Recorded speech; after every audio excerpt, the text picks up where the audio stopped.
Struggling single mom walks into charity gala. Mafia boss's son she's never met calls her mommy. Lena Morales knew the smell of burnt coffee and bleach better than she knew the feeling of a full night's sleep. Her life was a tally of hours, worked versus bills owed, a constant, grinding calculation that lived in the back of her mind. She was a server at the Sunrise Diner, where the tips were thin and the customers regular, and a part-time caregiver for an elderly woman in the next building, where the hours were quiet and the pay just enough to bridge the gap, or at least, it usually was. This month, the gap was a chasm, widened by a late-season cold that had settled in her daughter Sophie's chest, demanding a new, non-generic inhaler refill that the pharmacy refused to fill for a penny less than its full, extortionate price. So when Maria from a local catering service, a woman Lena had worked a few banquet jobs with in the past, called her that afternoon, Lena said yes before the full question was even out. It's last minute. Lena, I know. Coat check. Harborview Museum Gala. Black and white dress code. 6 hours. Cash at the end of the night. Can you do it? Yes. Of course. Yes. It meant calling in a favor from her neighbor, Mrs. Petrov, to watch Sophie, promising to bring back pastries in the morning.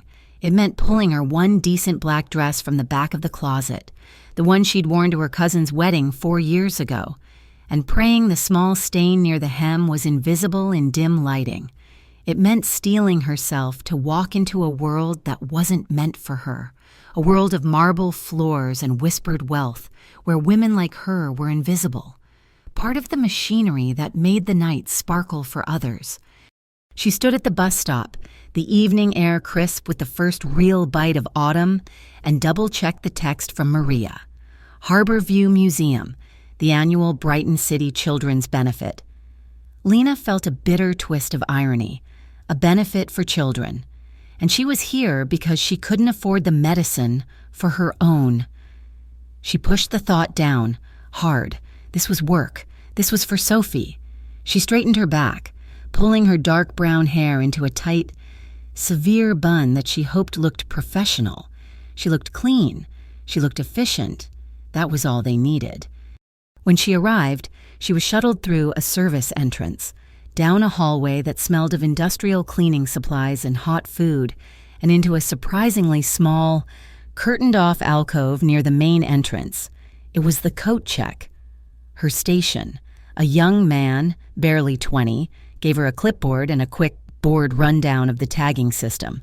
Then she was alone, watching through a gap in the heavy velvet curtains as the real guests began to arrive. They were a different species. The women moved like liquid, draped in fabrics that shimmered and floated, their diamonds catching the light of the grand chandeliers. The men were solid, encased in tailored tuxedos that spoke of money more loudly than a shout. They laughed, a high, bright sound that carried over the classical string quartet. Lena turned away, her throat tight. She began organizing the hangers, her movements quick and methodical. She would be the best, most efficient coat check girl they had ever seen. She would earn her cash. The grand hall of the Harborview Museum was already humming with the sound of expensive champagne and calculated philanthropy when the room's atmosphere shifted. The ambient noise, the bright chatter and clinking glass didn't just quiet, it was stolen, sucked into a sudden, heavy vacuum. Dante Vitali had arrived. He did not walk in, so much as the entrance cleared for him. He was a man built of sharp angles and silent control, his black tuxedo tailored so perfectly it seemed a part of him. He was not large in the way of a brawler, but his presence consumed the space. Men who ran hedge funds and owned shipping lines unconsciously stepped back. Women who chaired boards and ran for office found their smiles tightening. This was the man the tabloids whispered about, the man the district attorney had been trying to pin something on for a decade. The Vitale family was old Brighton money, but the roots of that money, everyone knew, were buried deep in the city's concrete foundations, watered with blood and silence. Yet, here he was, the guest of honor. He was here to present the keynote donation, the one funding the new Vitale pediatric wing at the city hospital. This was the contradiction of Dante Vitale, a feared boss, a ruthless operator, and the city's most significant, if unnervingly quiet, philanthropist since the death of his wife. The hush was broken by the small, ordinary sound of a child's question. "Papa, is this the room with the dinosaurs?" At Dante's side, holding his hand, was his 5-year-old son, Nico. The boy was a miniature of his father, with the same dark, serious eyes and impeccably combed hair, looking small and slightly overwhelmed in his own tiny tuxedo.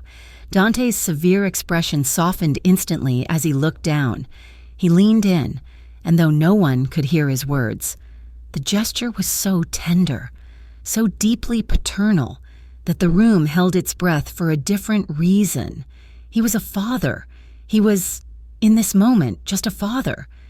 He nodded politely to the Gala's chairwoman, his face resetting to a mask of impeccable, cold courtesy, security. 2 men in dark suits who were not part of the museum's staff flanked them at a respectful distance. The room began to breathe again as he moved toward the main ballroom, a silent, powerful ship parting the glittering waters. Back in the alcove, Lena was in a rhythm. Coats, tickets, hangers. A fur coat, heavy and smelling of expensive perfume, was followed by a thin wool overcoat. She worked with her head down, a polite, neutral smile fixed on her face, her feet already beginning to ache in her one pair of sensible black flats. A young woman pushed a stroller near the alcove, trying to juggle a fussy, red-faced toddler while her husband checked his phone. The toddler was on the verge of a full-blown meltdown. "Shh, Leo, shh," the mother pleaded, her own face flushed with embarrassment. Without thinking, Lena started to hum. It was a low, soft sound, barely audible over the din of the party, a simple melody, a Spanish lullaby her abuela had sung to her, and that she now sang to Sophie every single night.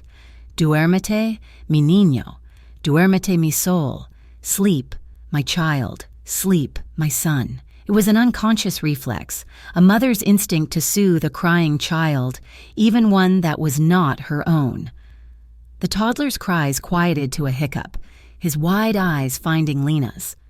She smiled at him, a real smile this time, and kept humming as she hung another coat. Across the hall, near the entrance to the main auction, Nico Vitale froze. His minder, a tall woman named Clara, was pointing out the ice sculpture, but Nico was no longer looking. He stood utterly still, his head tilted. He had dropped the small, silver toy car he'd been clutching.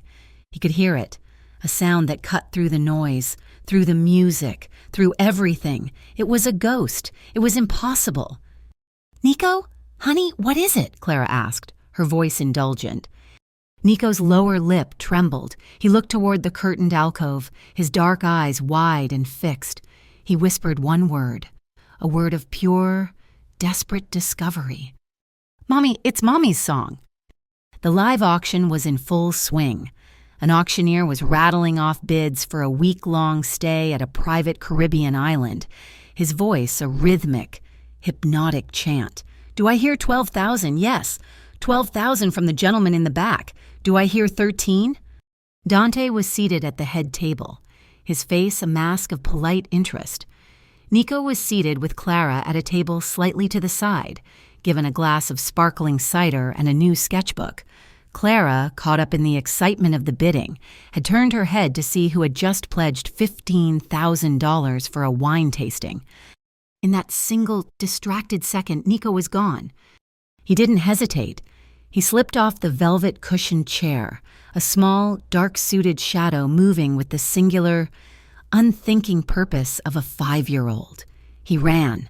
He ran past the table of startled bankers, past the ice sculpture of the leaping dolphin, past the string quartet. He ran toward the sound, toward the song that had been stolen from him 2 years ago. Lena was bent over, retrieving a fallen scarf. When the impact came, a small, solid body slammed into her legs, clinging with a desperate strength that nearly knocked her off her feet. She looked down, her breath catching. It was the little boy in the tuxedo, the one who had walked in with the silent, frightening man. His face was buried in the fabric of her black dress, his small arms wrapped around her thighs as if he were drowning, and she was the only solid land in the world. And then he said it. A single word, muffled against her skirt, but clear as a bell in the sudden, shocked silence. "Mommy." The world stopped. The auctioneer's voice faltered. A dozen champagne glasses paused halfway to open mouths. Lena's heart hammered against her ribs. "Oh, sweetie," she whispered, her hands hovering, unsure where to land. The silence lasted only a second, then it was shattered. A blinding, popping explosion of light. Paparazzi, who had been lingering near the entrance, hoping for a candid shot of the city's elite, swarmed. The camera flashes were like automatic weapon fire, turning the alcove into a stark, overexposed stage. The whispers erupted into a roar. Guests surged forward, phones held high. "Who is that? Is that Vitali's son?" He called her Mommy. Nico just clung tighter, his small body beginning to tremble. Through the chaos, Lena's training, her life as a caregiver, as a mother kicked in. The flashes, the noise, the staring faces, it was all terrifying. But the child at her center was more real. She didn't try to peel him off. She didn't stand up and declare her innocence. She sank to her knees, wincing as her dress pulled tight, bringing herself to his level. The flashes were blinding, but she ignored them, placing her hands gently on his small, shaking shoulders. "Hello," she said, her voice low and steady, a small island of calm in the storm. Nico burrowed his face into her shoulder, his small fingers gripping her dress. "Hey," she murmured, her lips near his ear. "You're okay. You're so strong. But I'm not your mommy. Sweet boy." His sobs hitched, a sound of pure desolation. "But da," she added, her voice firm but kind. "I am right here, and I will not leave you alone." That's when the flashes parted. The wall of onlookers and photographers was pushed aside, not by a shout, but by a presence. Dante Vitali moved through the crowd, his face carved from ice. His security detail was seconds behind him. But he was first. His gray eyes were not on his son. Not at first. They were on Lena. "Cameras down," he said. The words were not loud, but they had the weight of iron. One photographer, bolder than the rest, raised his camera for one more shot. One of Dante's security men simply put a hand over the lens, a gesture so swift and final it was a threat and a promise. The cameras lowered. "Nico," Dante said, his voice raw. Nico wouldn't let go of Lena. He just cried, "Mommy, mommy, mommy," into her neck. Dante knelt, a mirror image of Lena, creating a small, pained circle around his son. He looked at Lena, his gaze sweeping over her face, her steady hands on his son's back.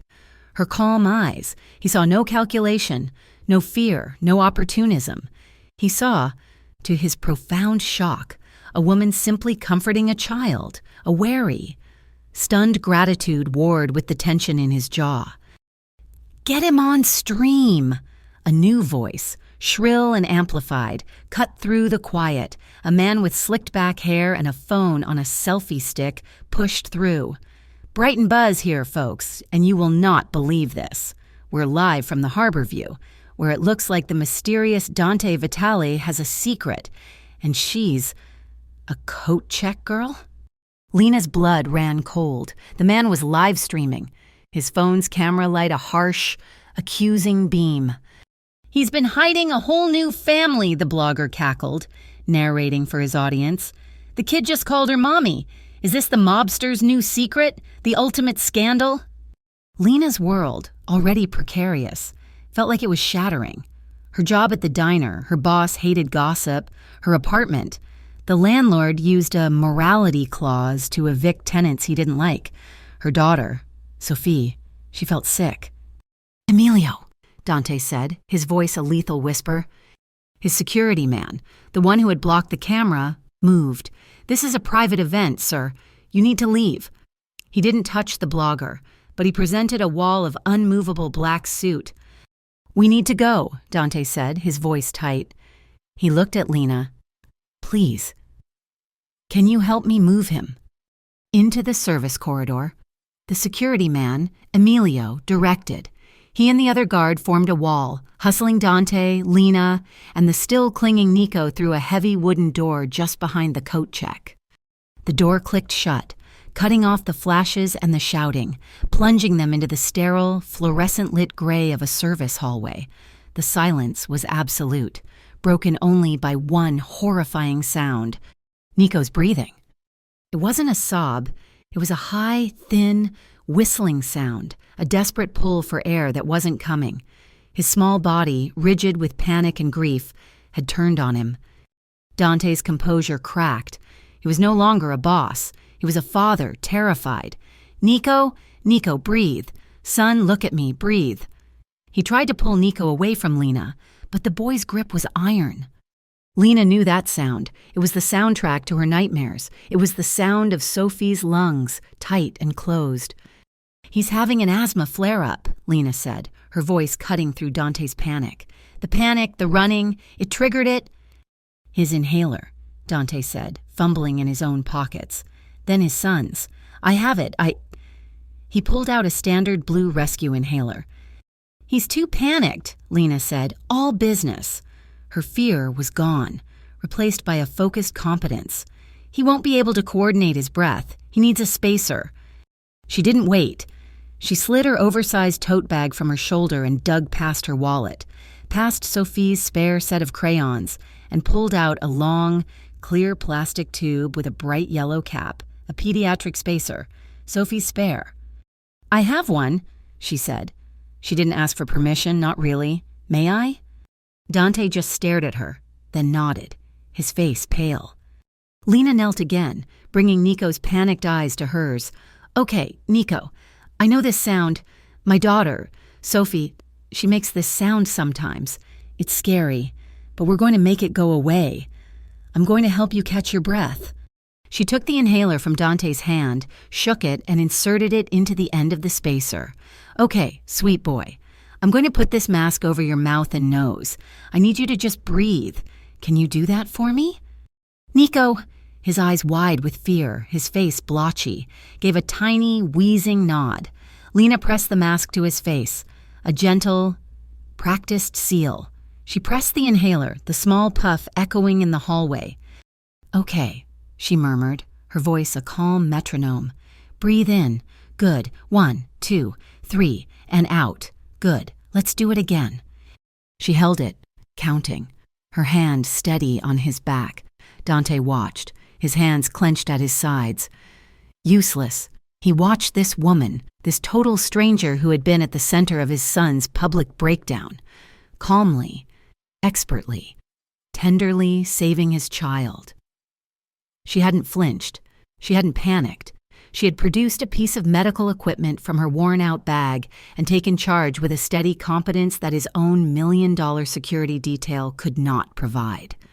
After the second puff, Nico's breathing was still ragged, but the terrifying whistle was gone. His body finally went limp, his grip on Lena's dress loosening as pure exhaustion took over. Lena gently pulled the spacer away and stroked his hair, which was damp with sweat.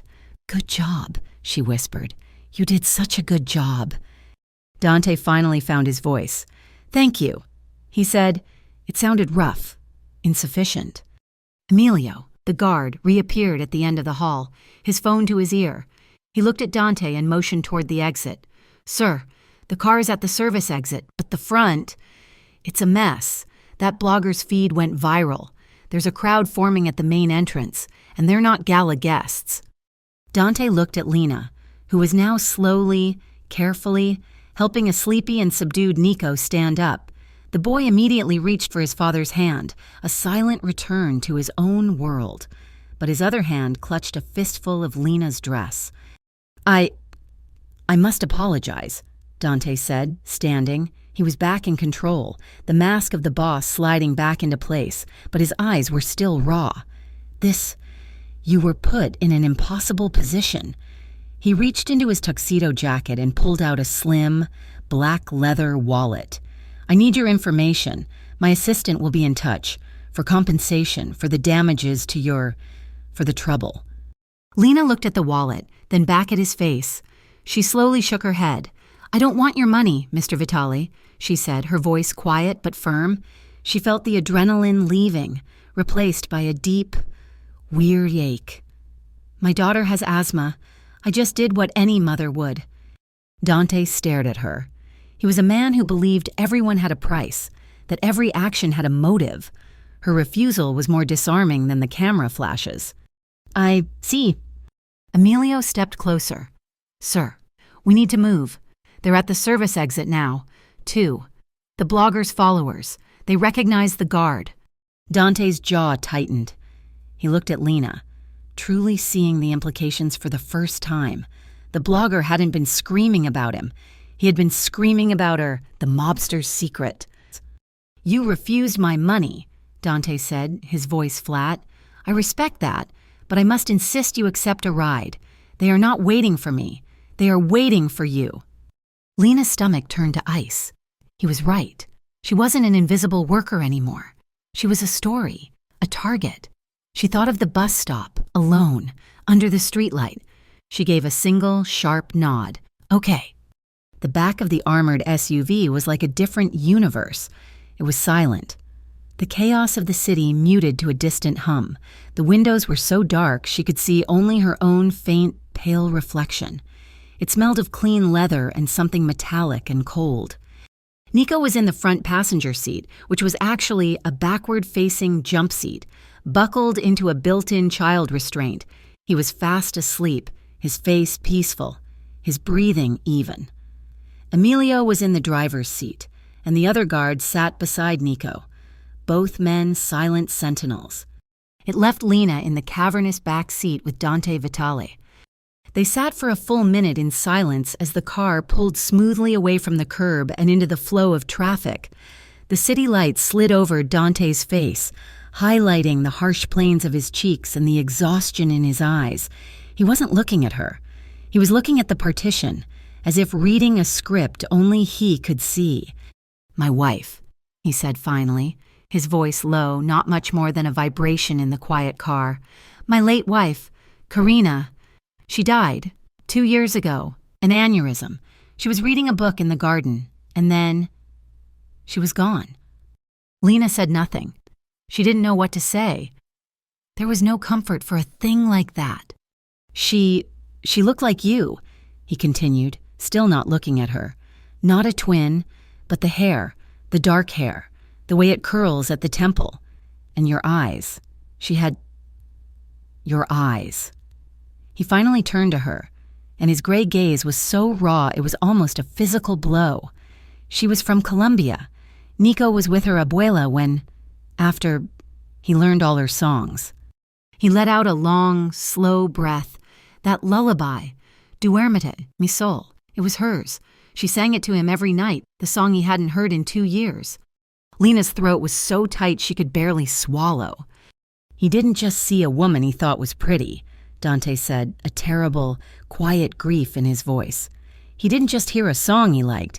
He's 5 years old. He thought he had found his mother. He thought he saw a ghost.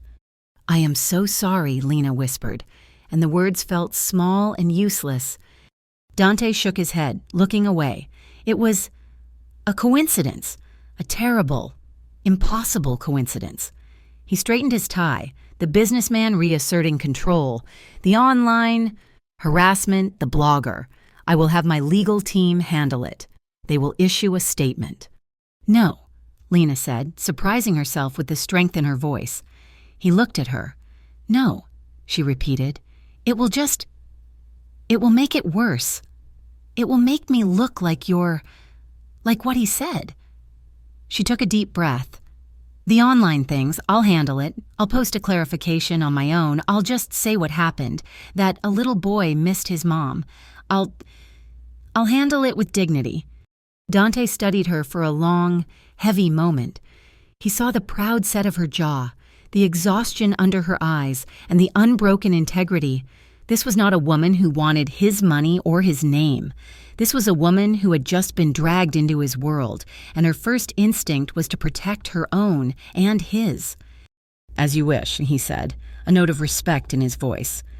The SUV turned onto Lena's street, a narrow, dimly lit block of pre-war walk-ups, a world away from the museum. As the SUV slowed, a man standing in the shadows of a closed laundromat across the street raised his phone. He wasn't a blogger. He wasn't a follower. His clothes were nondescript, his face forgettable. He snapped 2 clear photos as the guard got out and opened the door for Lena Morales. He got her face, clear under the streetlight. He got the SUV's license plate. He waited until the car had pulled away. Then he pulled out a burner phone. He typed a short, simple message, attaching the photo. Vitaly has a weakness. Single mom, brown hair. Find her. Move. He sent the text to a number he knew by heart. The contact read, simply, Moretti Crew. The night, once it finally claimed her, was a black pit of restless anxiety. Lena got 3, maybe 4 hours of broken sleep, waking with a gasp as fragmented images of camera flashes and Sophie's small, wheezing face haunted her. By 6 in the morning, she was up, the pale gray light of the city filtering through her thin curtains. Sophie was still asleep, a small, trusting lump under the faded quilt. The first blow came at 7:15, not as a shout but as a digital buzz. Her phone, charging on the cracked linoleum counter, lit up with a text from Stan, her boss at the Sunrise Diner. Hey, Lena, saw the news. It's a lot. We're getting calls, bad ones. I gotta protect the diner. Need you to take some time off. A few weeks, we'll see then. A few weeks, the classic, cowardly euphemism for you're fired. He was a decent man, but he was a small business owner who survived on regulars and reputation. He couldn't afford a drive-by, real or reputational. She sank onto the kitchen stool, the cold metal biting through her thin pajamas. The $60 cash from the Gala was on the counter, a pathetic, wrinkled pile that was supposed to have been a victory. Now it was just a reminder. A sharp knock on the door made her jump, her heart hammering. It was too early for anyone but trouble. She peered through the peephole, her breath held. Mr. Henderson, her landlord. He was a small, perpetually damp-looking man, twisting his flat cap in his hands. She opened the door, pulling her robe tight. Miss Morales, he said, not meeting her eye. He was staring at the peeling paint on the hallway wall. We have a problem. What is it, Mr. Henderson? Unwanted attention, he muttered. That's what it is. I got a call this morning from that gossip fella, Brighton Buzz, asking if I housed mob mistresses. Mob mistresses in my building. Mr. Henderson, that is not what happened. A little boy was lost. I helped him. That's all. Doesn't matter what happened, does it? He said, finally looking at her, his small eyes watery with fear. It's what's on the internet. It's the unwanted attention. I got families here.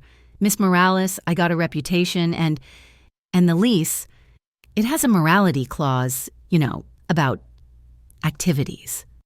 Activities? Lena felt a cold, sharp anger. I worked a catering gig. Mr. Henderson, I came home and I went to sleep. What activity are you talking about? The kind that brings men like him around, he said, gesturing vaguely. I can't have it, so I'm going to need an extra deposit for security, 2 months' rent by the end of the week to ensure, good behavior. 2 months' rent, nearly $2,000. It was an eviction notice disguised as a fee. He knew she didn't have it. I don't have that, she said, her voice hollow. End of the week, Miss Morales, or you'll have to find someplace else. He jammed his cap back on his head and hurried down the hallway, as if she were contagious. Lena closed the door, her back sliding down the wood until she was sitting on the floor. The math was impossible. No job, an apartment she couldn't afford, a new bill for $2,000, and the inhaler.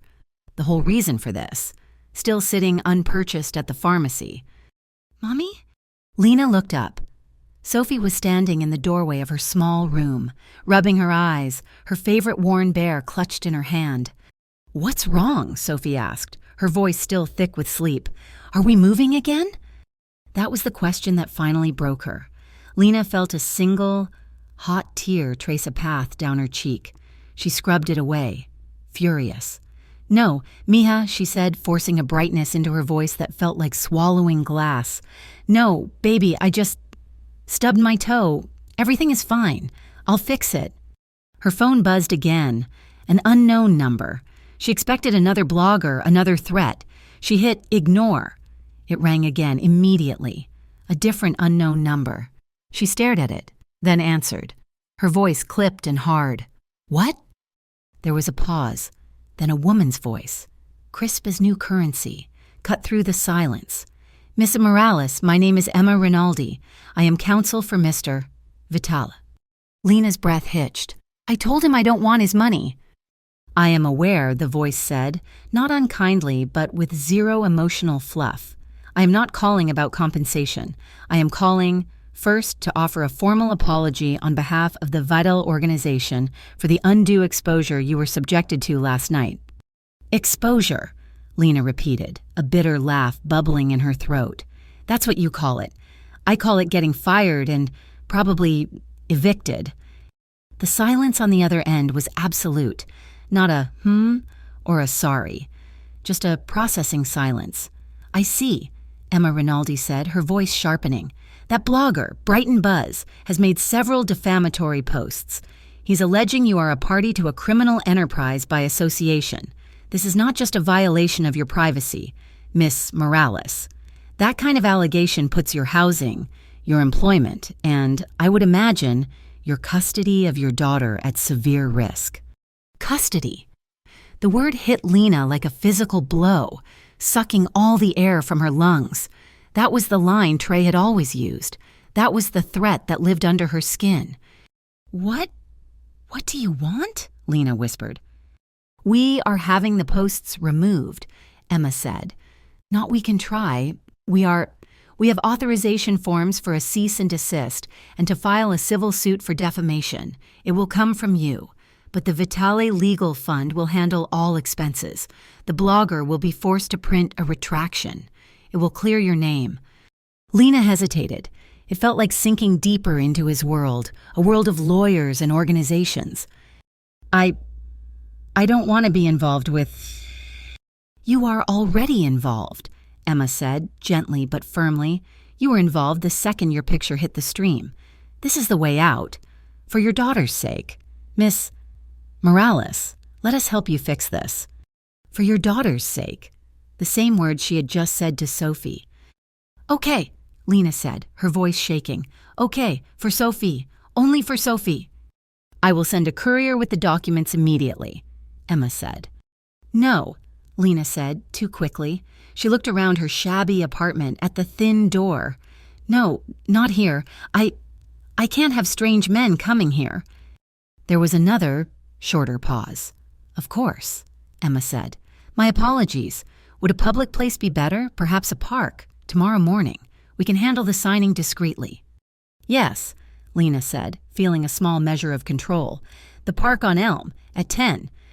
"I will be there," Emma Rinaldi said, and the line clicked dead. The park was quiet, the air cool and smelling of damp earth. A few mothers pushed strollers along the paved paths. It was a pocket of normalcy that made Lena's anxiety feel even sharper. She sat on a bench, her hands clutched in the pockets of her jacket. She was expecting a woman in a suit. She was not expecting the black, silent SUV that pulled up to the curb. She was not expecting Dante Vitale to get out. Her stomach dropped. She almost stood up to leave, a wave of anger and betrayal washing over her. He had lied. Emma Rinaldi wasn't coming. Then the back door opened, and Dante reached in, unbuckling Nico from a car seat. He was holding his son's hand. Lena froze. Dante saw her.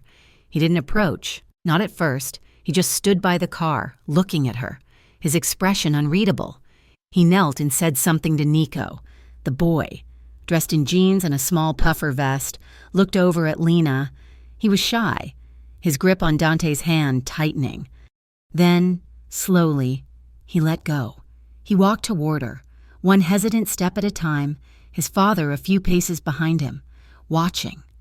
Nico stopped about 5 feet from her, as if a string had pulled him taut. He was holding a piece of paper, folded in 4.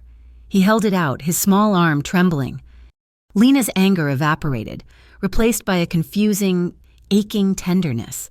She stood up slowly and knelt on the pavement, bringing herself down to his level. "Hello, Nico." He didn't say anything. He just pushed the paper at her. She took it. It was a crayon drawing, a stick figure with wild brown hair. Clearly her was holding hands with a smaller stick figure. The sun was a huge yellow and orange scribble in the corner. "Nico drew this," Dante said from behind him. His voice was quiet, stripped of the menace from the night before. He sounded tired.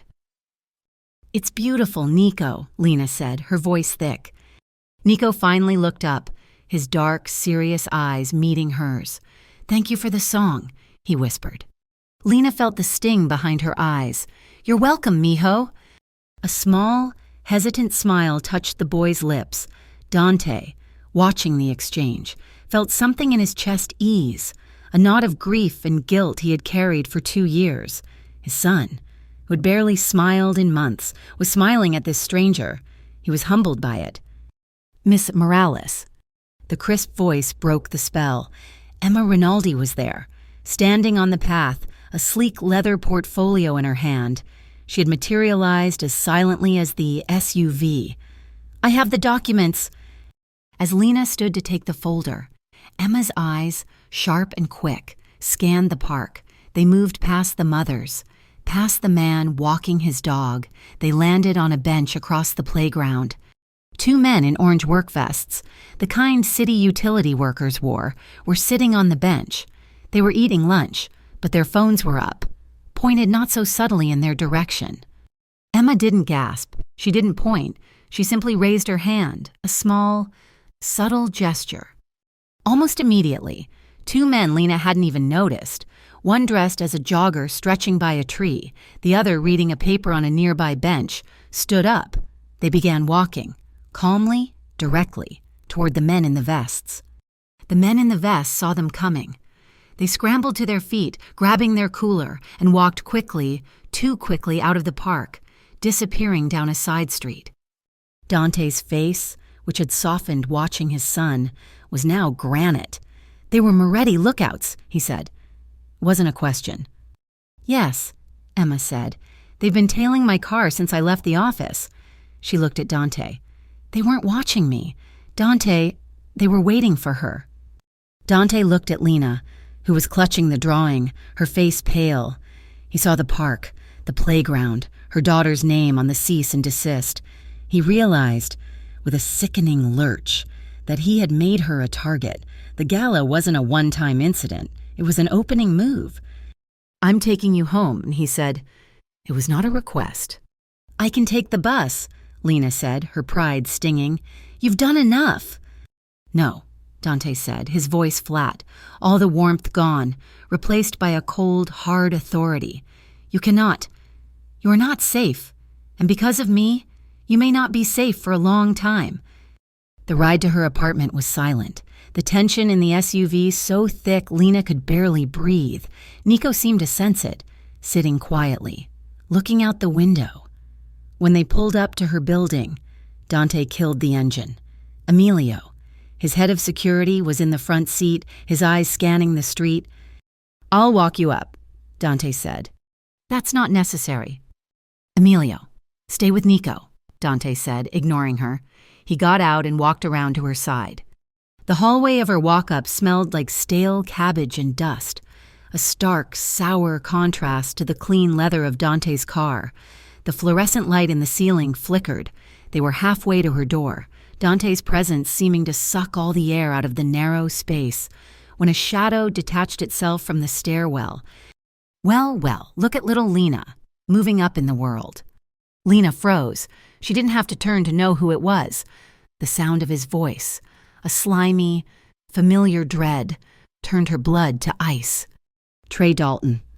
He stepped out, all greasy confidence and wired energy. He was thin, his eyes darting from Lena to the man beside her, a greedy, assessing look. Saw you on the internet, baby, Trey sneered. Rubbing elbows with the big shots. Knew you were always looking for a payday. Trey, Lena said, her voice shaking. Leave now. Or what? Your new friend gonna hit me? He laughed, a high, thin sound. You trapping rich men now? What about Sophie? You think a guy like this wants damaged goods? I should just take her. A kid deserves a stable home, not this. Trey, I'm warning you.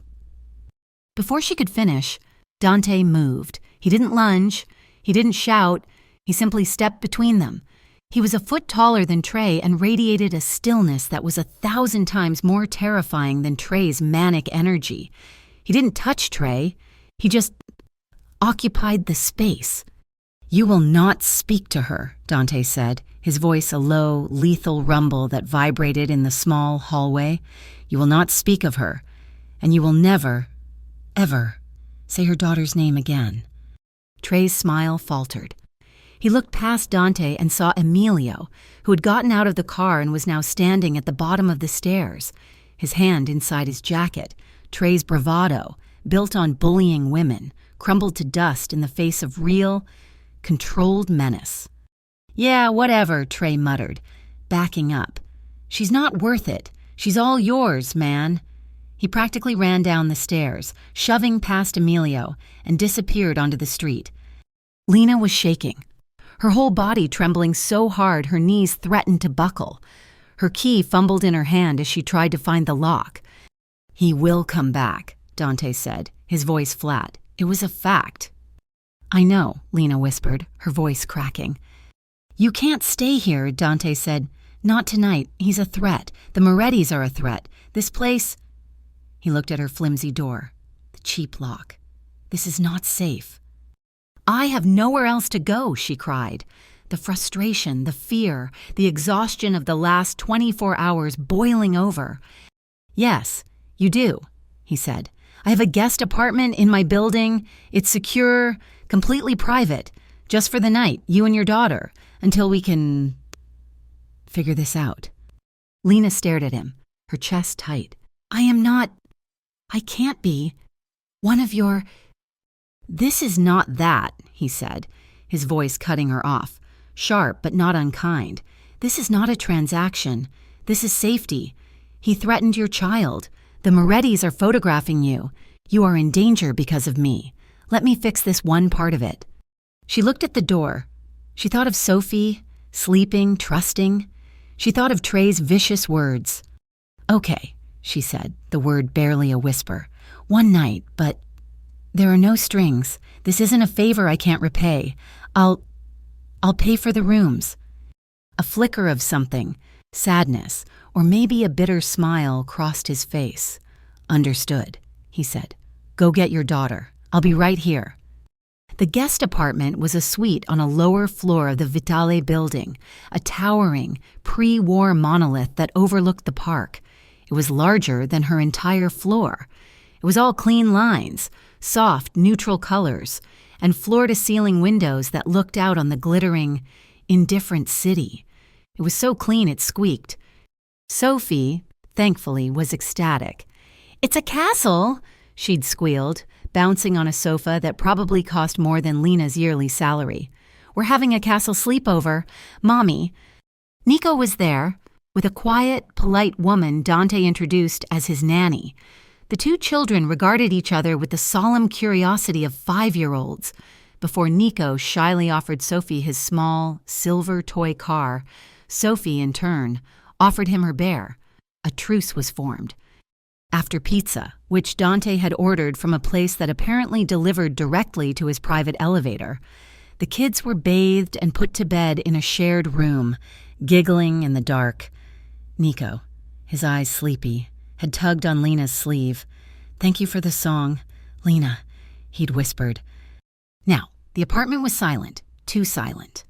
Lena couldn't sleep. She found herself in the kitchen, a stark, beautiful space of white marble and stainless steel, staring at the lights below. I can't sleep either. She turned. Dante was standing in the doorway, his suit jacket and tie gone, his white shirt sleeves rolled up his forearms. He looked human, exhausted. "He's making tea," he said, moving past her to the counter, where a kettle was already humming. Chamomile. He set out 2 heavy ceramic mugs. As he poured the steaming water, Lena saw it. His hands, the hands that had been so steady in the hallway, the hands that ran a criminal empire, were trembling. Not a lot, just a fine, barely perceptible tremor. Her hands, she realized, were steady. She was shaking on the inside, a storm of fear and fury, but he, the man of absolute control, was shaking on the outside. He slid a mug toward her. "He put his hands on you?" he asked, his voice low, his back still to her. "Trey." "No," Lena said, wrapping her hands around the warm mug. He's just talk. Awful, empty talk. He's the reason we had to move the last time. He's a mistake I made when I was lonely and exhausted." Dante turned, leaning against the counter, his own mug in his hands. "Single-parent fatigue," he said, nodding, as if he knew the phrase. "It makes you make bad choices," Lena whispered, looking down into her tea. He was quiet for a long time, just the sound of their breathing in the dark kitchen. "My wife," he said, his voice rough. "Karina, she hated this life. She was the only one who wasn't afraid of me. She used to say I needed an exit plan." "It's the silence," Lena said, surprising herself. "After they're asleep, it's the loudest sound in the world." He looked at her, his gray eyes holding hers, and she saw a profound, shared understanding. He knew the bone-deep weariness, the crushing weight of being the only wall between your child and the world. He was standing closer now. She hadn't seen him move. The space between them was electric, charged with exhaustion and a strange, raw intimacy. A strand of hair had fallen from her quick, messy bun, and it clung to her cheek. He reached up, his movements slow, deliberate, his fingers, warm and slightly calloused, went to brush the hair from her face. And then he stopped. His hand hovered, an inch from her skin. His gaze was intense, asking a question he wouldn't dare speak. He was giving her the choice. He, a man who took what he wanted, was waiting. Lena felt the tremor in his fingers, or maybe it was her own. She didn't pull back. She didn't flinch. She closed her eyes, a tiny, almost imperceptible movement, and leaned into his palm. It was an answer. His fingers made contact. His thumb brushed, once, over the high arch of her cheekbone. It was the gentlest touch she had felt in years. He wasn't the mobster. He wasn't the grieving widow. He was just a man. He leaned in. It was slow, agonizingly slow. This wasn't a rush of passion. It was a search for solid ground. Their lips touched. It was not a kiss of fire. It was a kiss of warmth. It was soft, restrained, and tasted of chamomile and exhaustion. It was a simple, chaste press, a question and an answer in one. His other hand came up, not to grab her, not to pull her close, but to cup her jaw, his thumb stroking the hinge. Her own hands were still clutching her mug, her knuckles white. It was a kiss that promised safety, not possession. He pulled back, but only an inch. He rested his forehead against hers.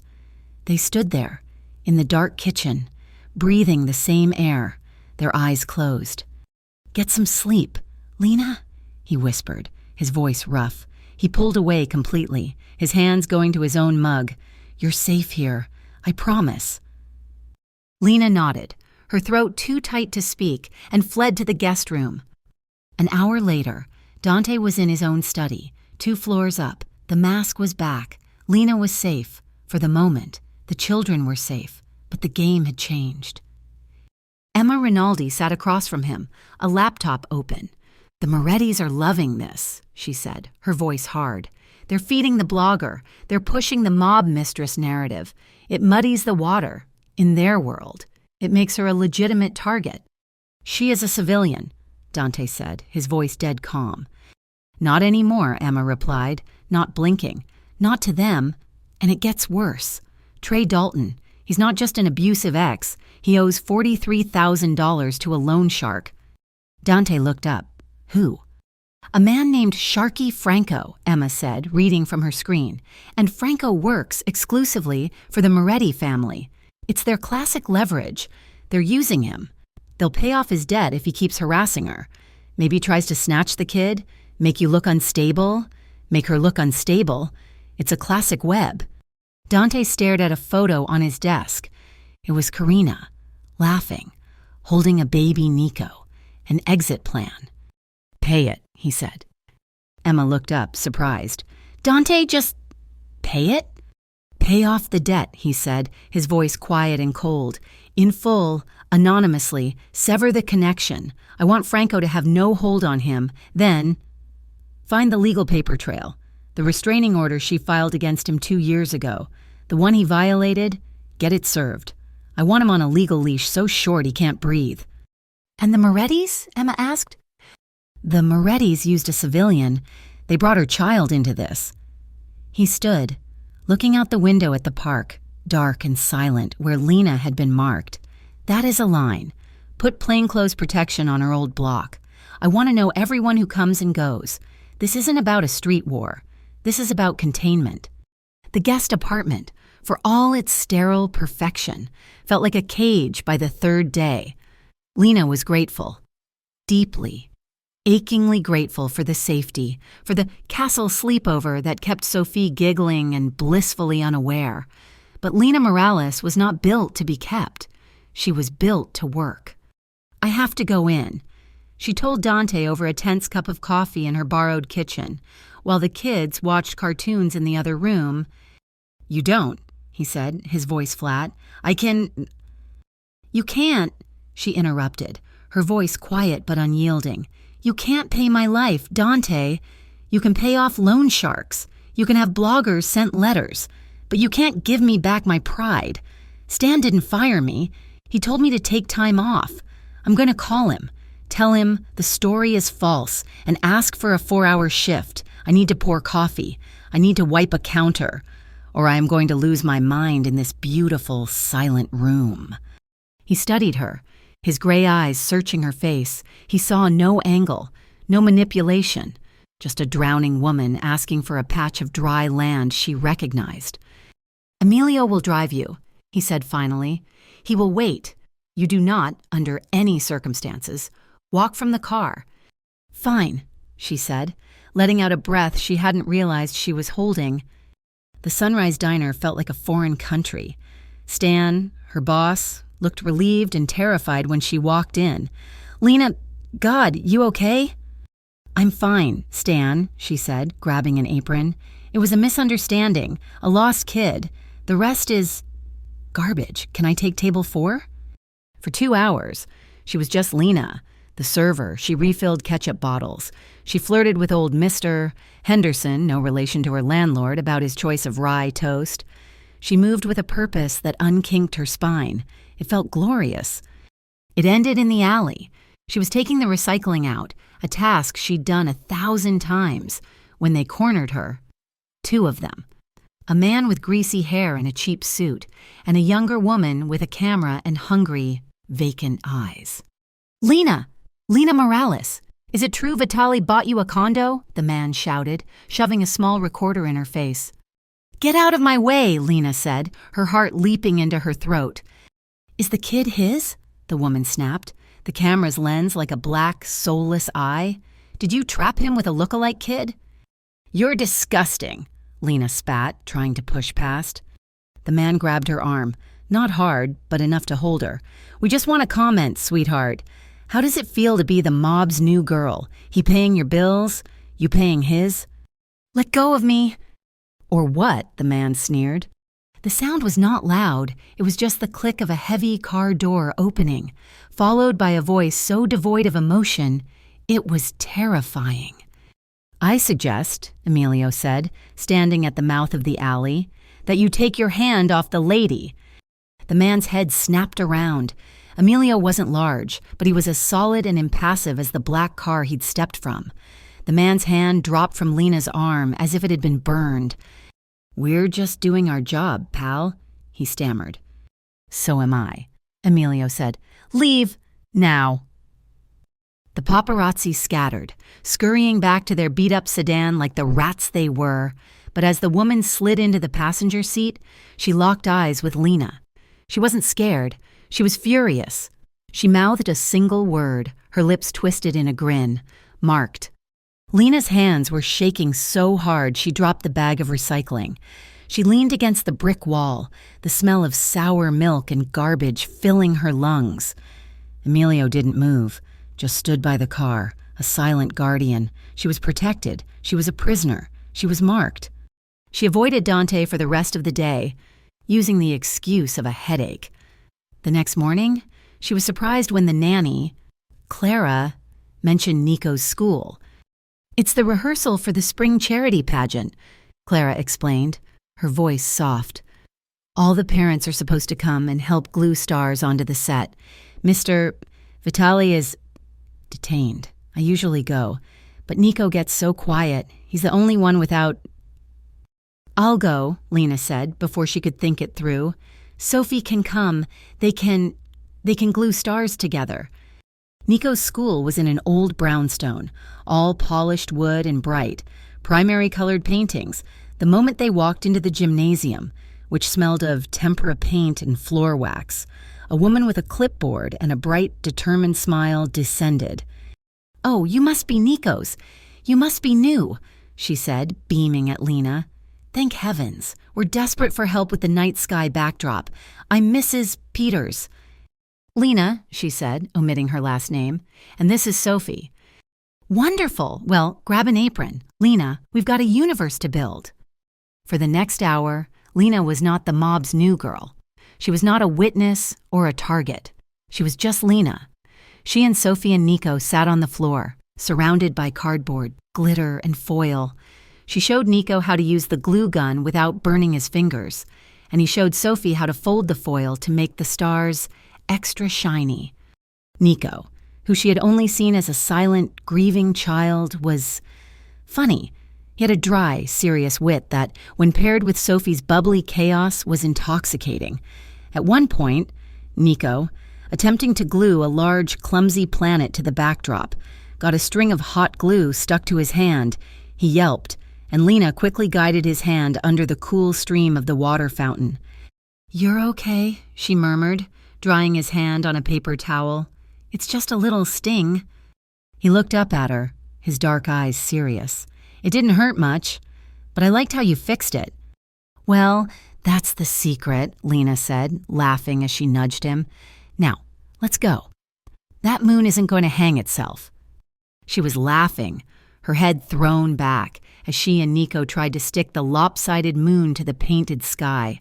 Sophie was covering herself in glitter at their feet. It was a moment of pure, unadulterated, normal joy. That was the moment Dante walked in. He stopped just inside the gymnasium, his tailored suit a stark, dark contrast to the colorful chaos. He had come, as he always did, to pick up his son, expecting the usual silence, the polite report from the nanny. Instead, he saw this. He saw Lena, her face flushed with laughter, a streak of blue paint on her cheek and glitter in her dark hair.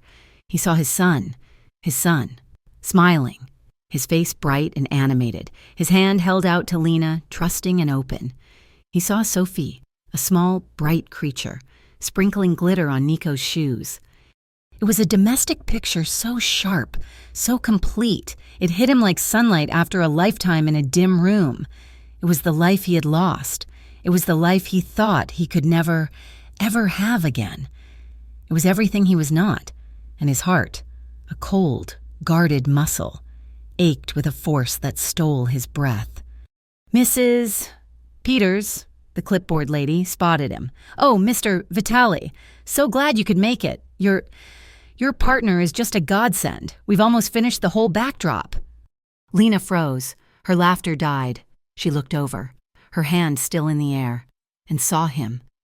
Their eyes locked across the gymnasium. The noise, the paint, the children, all faded. She saw the raw, naked longing on his face before he could mask it. He saw the color drain from hers as she was, once again, mislabeled and misunderstood. The spell was broken. That night, the tension from the gym carried back to the apartment. It was a thick, unspoken thing that hung in the air. The kids, sensing it, were wound up and fussy. After dinner, Sophie, who was still recovering from her last cold, dissolved into a coughing fit. It was a dry, barking sound, the kind Lena knew from 1,000 sleepless nights. "Okay, baby, okay," Lena said, scooping her up. "Just a little tickle." But it wasn't just a tickle. The cough tightened, turning into a desperate, wheezing gasp for air. Sophie's eyes went wide, her small face paling. Panic, cold and absolute, seized Lena. She ran for the bag, for the inhaler. Her hands were shaking. They were shaking so badly she fumbled the cap, dropping it. It rolled under the sofa. "It's okay," she chanted, her voice high and tight, directed at Sophie, at herself. She fumbled with the spacer, her fingers thick and useless. "Lena?" Dante's voice. He was there, kneeling in front of her. I can't," she whispered, her hands trembling so violently she couldn't fit the inhaler into the spacer. She was failing. Her daughter couldn't breathe, and her hands wouldn't work. "Give it to me." He didn't ask. His hands, large and steady, closed over hers. He didn't just take the inhaler, he steadied her. His gaze was locked on hers. Not Sophie's. He was holding her together. "You're okay," he said, his voice a low, firm anchor. "Breathe with her, Lena." He took the spacer and the inhaler, his movements economical and sure. He held Sophie's small, panicked face, his thumb stroking her cheek. "Okay, little one," he murmured. "A big breath for me." Lena watched, her own breathing hitched, as he calmly administered the medicine. He held the mask, counted to 10, and did it again. The wheezing quieted, the terrible, tight sound in Sophie's chest eased. Color returned to her cheeks. She let out a long, shuddering sigh and burrowed her face into Lena's neck. Lena was crying, silent tears of terror and relief tracking down her face. She looked at Dante, who was still kneeling, his face inches from hers. His thumb, which had been on Sophie's cheek, moved, brushing away a tear from Lena's. "She's okay," he whispered. "Thank you." Lena breathed, the words heavy with gratitude, with the shared terror of parenting. The space between them was non-existent. It was charged with adrenaline and a profound, wordless understanding. He was the only person who had seen her fail, who had seen her deepest fear. And he hadn't flinched. He had held her steady. He leaned in, or maybe she leaned in. It was impossible to say. It was a brief, breathless kiss, a collision of gratitude and raw nerves. His lips were firm and warm, a stark contrast to the cold panic in her veins. It wasn't soft, like the first time. It was urgent, a desperate affirmation of life, of okayness. It ended as fast as it began. A small, sleepy giggle came from Lena's shoulder. Sophie, her breathing now even, peered at them. "You," she giggled, "grown-ups." The tension snapped. Dante sat back on his heels, a shaky, foreign laugh escaping him. Lena buried her face in Sophie's hair, her own laugh a half-sob. The crisis had passed, leaving them altered in its wake. Later, after Sophie was tucked in and sleeping soundly, Lena found Nico sitting in the hallway, his knees drawn to his chest, just staring at the wall. "Hey, you," she said softly, sitting down next to him. "Can't sleep?" He shook his head. "My chest, it feels like Sophie's." "Like it's tight?" she asked. "No," he said, his voice small. "Like it's empty and heavy, all the time." Lena's heart broke. "Oh, Nico, that's grief. That's what it feels like when you miss someone so much."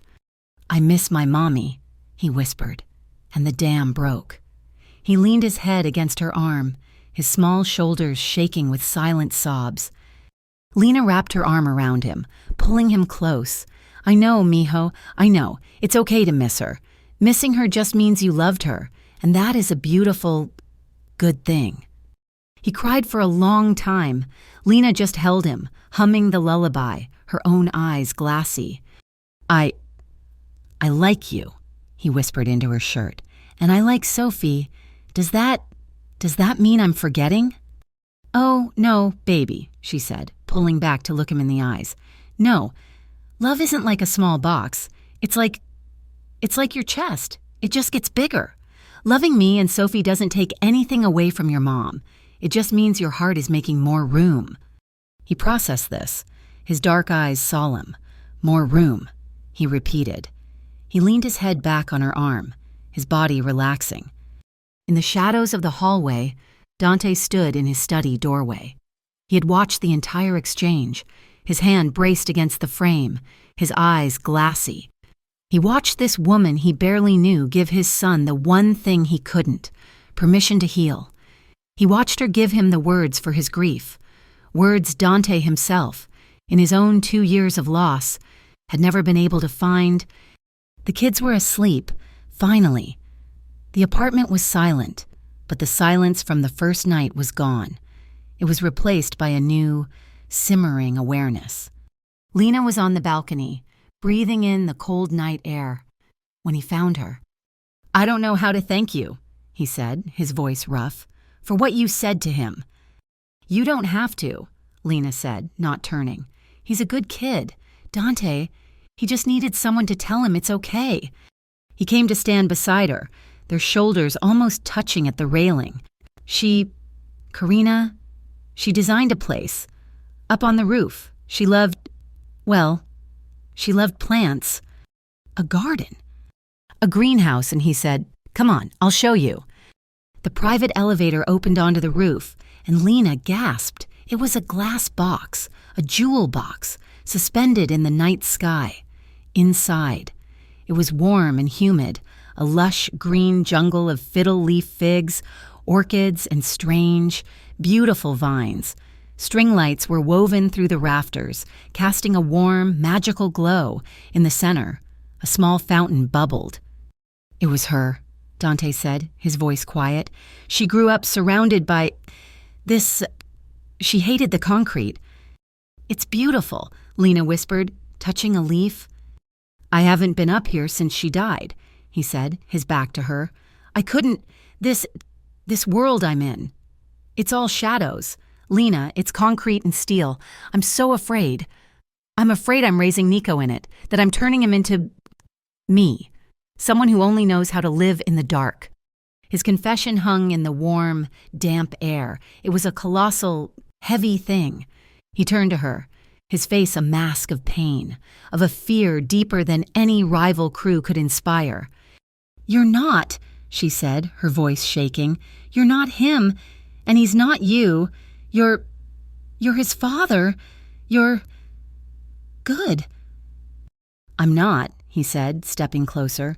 But I want to be when I'm with you. When I saw you in that gym, it felt possible. He was close now. The city wind howled softly outside the glass, but inside, it was just the sound of the fountain and their breathing. The heat that had sparked in the kitchen and ignited in the living room was now a simmering, undeniable inferno. He reached for her, his hand burying itself in her hair, the pins from her bun scattering to the floor. Lena, he whispered, his voice a prayer. Yes, she whispered back, and it was the only word that mattered. This kiss was not gratitude. It was not a panicked response. This was a choice. This was hunger. His mouth was on hers, deep and seeking, and she met him with equal force. Her hands, which had trembled with the inhaler, were steady as they threaded into his hair, pulling him closer. His other hand found her waist, pulling her flush against him, and she could feel the solid, thrumming beat of his heart against her chest. It was a kiss of whispered yeses, of hands relearning how to touch, of two people who had been starving for warmth. His lips moved from her mouth to her jaw, to the sensitive pulse point below her ear. She arched her neck, her breath catching, her hands gripping his shoulders. Dante, she breathed. That one word, her voice, breathless and real, cut through the fog. He stilled. He pulled back, his forehead resting against hers, both of them breathing hard. His hands were still tangled in her hair, hers still on his shoulders. "The children," he whispered, his voice wrecked. "The children," she agreed, her eyes fluttering open. They looked at each other, and the reality of their lives, 2 5-year-olds asleep in a room 100 floors below, settled over them. He started. "I know," she said, a small, shaky smile touching her lips. "Slow for the kids." He nodded, his relief palpable. He didn't let her go, not completely. He just held her there, under the string lights, in his late wife's secret garden, a silent promise passing between them. The next day, the real world came crashing back. Emma Rinaldi arrived, her face grim. She didn't have a portfolio. She had a small plastic bag. "We swept her stroller," Emma said, dropping the bag on the marble counter. Inside, a small, black disc with a magnetic back. It was tucked inside the wheel well, military grade, the Moretti's. Dante's face went white, not with anger, with a cold, primal fear. The stroller. They had been close enough to touch her stroller. "They have eyes on you," Dante said, his voice devoid of all warmth. "Here, at the park, everywhere. You're not safe in this building. It's too public." "Dante, I have a townhouse," and he said, cutting her off. "Midtown, it was Karina's. It's owned by a shell corporation tied to the clinic. We'll set you up there. The cover story is plausible. Medical charity housing. You're a single mother with an asthmatic child, receiving support from the pediatric wing's new outreach program. It's clean." "Moving me again?" Lena felt the cage walls closing in. "Dante, hiding me won't fix this." "It will keep you alive," Bernie said, his face like stone. "Go pack." The townhouse was beautiful. A slim, brick-fronted building on a quiet, tree-lined street. It had its own small, walled garden. It was also a fortress. The windows were reinforced, the locks were digital, and 2 of Dante's men, in plain clothes, were stationed in a car at the end of the block. They were there for 2 days when the banging started. Lena was in the kitchen with Sophie. It was a loud, furious pounding on the heavy oak door. "Lena, I know you're in there, you bitch!" "Trey." Lena's blood turned to ice. Sophie looked up, her eyes wide. "Mommy, who's that?" "It's no one. Baby," Lena said, her voice shaking. "Go to your room. Put on your cartoons. Loud." As Sophie ran, Lena grabbed her phone. She crept to the front window, her heart hammering. Trey was on the steps, his face red, his hands flailing. He was screaming.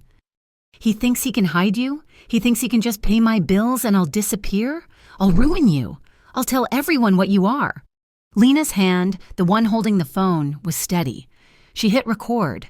She filmed his face, his threats, the way he kicked the door, the way he rattled the brass mail slot. She kept recording as she dialed 911 on the house landline. "My ex-boyfriend is violating a protective order," she said, her voice a calm, flat monotone. "His name is Trey Dalton. He's at my front door, threatening me. Yes, I am in danger." She hung up and called Dante's number. He answered on the first ring. "He's here," she said. "Trey, I've already called the police. He's violating the order." "My men are on the street," Dante said, his voice a low growl. "I'll send them." "No," Lena said, her voice sharp. "No, you told me you wanted clean lines. This is a clean line. He's breaking the law. I'm letting the law handle it. Tell your men to stand down. Tell them to be witnesses, not muscle." There was a pause. "Stand down," he said to someone in the background. Then, to her, "Are you safe?" "I'm filming him from the window," she said, a grim satisfaction in her voice. "He's making this very, very easy." She watched as a patrol car, blessedly fast, turned the corner, its lights flashing. 2 officers got out. Trey's face crumpled when he saw them. "This is harassment," he shouted. "Sir, put your hands behind your back," one officer said. "You can't," She's the one. She's with him. Vitali, Dante Vitali, his new wife. Moretti will pay me to ruin her. He'll pay me. The accusation. Vitali's new wife screamed on the quiet, tree-lined street, hit Lena harder than a fist. The officers cuffed Trey, but Lena barely saw. She was shaking. She wasn't Lena Morales. She was a symbol, a wife, a possession, a piece of property in a war between two men. Dante was at the townhouse in 10 minutes. Lena was sitting in the dark kitchen, her arms wrapped around herself. "He called me your wife," she said, her voice hollow. Dante stopped, the anger from his face draining away, replaced by a deep-seated pain. Lena. He said it like I was a thing, a weakness, a way to ruin you. Is that what I am? Am I just the new girl? The replacement? Am I just a symbol? He didn't speak. He just took her hand. "Get your coat." He drove her to a construction site on the south side, a massive, muddy pit of steel and concrete. It was loud, chaotic. "This," he said, "is the clinic, the Vitali Pediatric Wing." He led her into the site trailer, which was clean and bright. The walls were covered in blueprints, but also something else. A large board listed the names of a nonprofit board of directors, doctors, community activists, a city councilwoman. "This is the board," he said. "They have full control. I'm just the funding. And these..." He pulled out a thick, leather-bound book. "These are the contracts, every single one. Clean. All labor is union. All materials are sourced from legitimate suppliers. No kickbacks, no. Shadows." Lena looked at him, confused. "Karina wanted an exit plan," he said, his voice raw. "This is it. This is the first step. I am trying. Lena, I am trying to build something that outlasts the violence. Something that heals instead of breaks. I started this for her. For Nico. To show him a different way." He looked at her, his face stripped bare. "But when you believe me, when you look at me like I'm a good man, I think maybe I'm building it for me too." She looked at the contracts, at the names of the doctors, at the blueprints for a neonatal intensive care unit. She looked at his face, so full of conflict, of a desperate, terrifying hope. And she believed him. It was a turning point. She reached out and, in the dusty, loud trailer, she laced her fingers through his. "Show me the rest." That night, on the small balcony of the townhouse, the air between them had changed again. The fear was still there, but the belief was stronger. She was leaning on the railing, and he came up behind her. She didn't startle. She leaned back, just slightly, into his presence. "They're taking Trey to arraignment tomorrow," he said, his voice a low rumble near her ear. "Good," she said. His hand came up, not to her waist, not to her hair, but to her face. His fingertips, so gentle, traced the line of her jaw, from her ear to her chin. It was a simple, reverent touch. Her breath hitched in her throat, a tiny, audible sound. His other hand, slowly, so slowly, came to rest on her waist. It was a respectful, solid weight. It wasn't a claim, it was an anchor. He didn't pull her closer, he just held her, standing with her, a silent guardian in the dark. They stood there for a long time, not speaking. The heat from his palm seeped through her shirt. It was an ache, a slow-burning fire of patience. They were on the edge, looking at a life they both wanted, but the path to it was still covered in shadows. They ached for it, and for each other. But for tonight, this was enough. The knock on the townhouse door was not the furious pounding of Trey's fists. It was a polite, official rap. 3 sharp sounds that cut through the morning quiet. Lena, who was just pouring cereal for the kids, froze. Dante's security detail, a man named Marco, was stationed at the end of the hall. He would have stopped any overt threat. This was different. "Mommy, the milk," Sophie said. Lena looked through the peephole. A woman in a navy blue pantsuit and a man in a rumpled polo shirt stood on her steps, looking at a clipboard. She opened the door, a chain of dread coiling in her stomach. "Miss Lena Morales?" the woman asked. She had tired eyes, but a professional, non-negotiable air. "Yes," Lena said. "I am Mrs. Gable, and this is Mr. Chen. We are with the Brighton office of Child Protective Services. We received an anonymous call last night alleging child endangerment. May we come in?" The words hit Lena like a physical blow, stealing her breath more effectively than any asthma attack. Child endangerment, the ultimate weapon. "What? No, that's impossible," Lena stammered. "The allegation states that your children are in the custody of a transient, unmarried woman who is cohabitating with a known, violent, organized crime figure." Mrs. Gable read, her voice a flat monotone. "It also alleges unsecured weapons and inappropriate adult activity in the home." Lena felt the blood drain from her face. This was not a random attack. This was a scalpel, designed to gut her. "My children are... I am... Miss Morales." A new voice, sharp and cutting, came from behind her. Emma Rinaldi, dressed in a severe gray suit, walked down the hallway from the back of the townhouse, her heels clicking on the hardwood. "Mrs. Gable, thank you for your time." She was followed by a man Lena recognized from the clinic's board of directors, Dr. Eris Thorne, who was holding a file. Mrs. Gable's eyebrows shot up. "And you are?" "I am Emma Rinaldi, counsel for Miss Morales," Emma said smoothly. "And this is Dr. Eris Thorne, director of the new Vitali Pediatric Wing." The social workers looked stunned. "Please, come in," Emma said, gesturing to the spotless living room, where the only things on the floor were a puzzle and a stuffed bear. "As I was saying, Mrs. Gable began, her pen poised. "You received a call," Emma interrupted, her voice polite but steel hard. "Let's clarify the facts. Miss Morales and her daughter are not transient.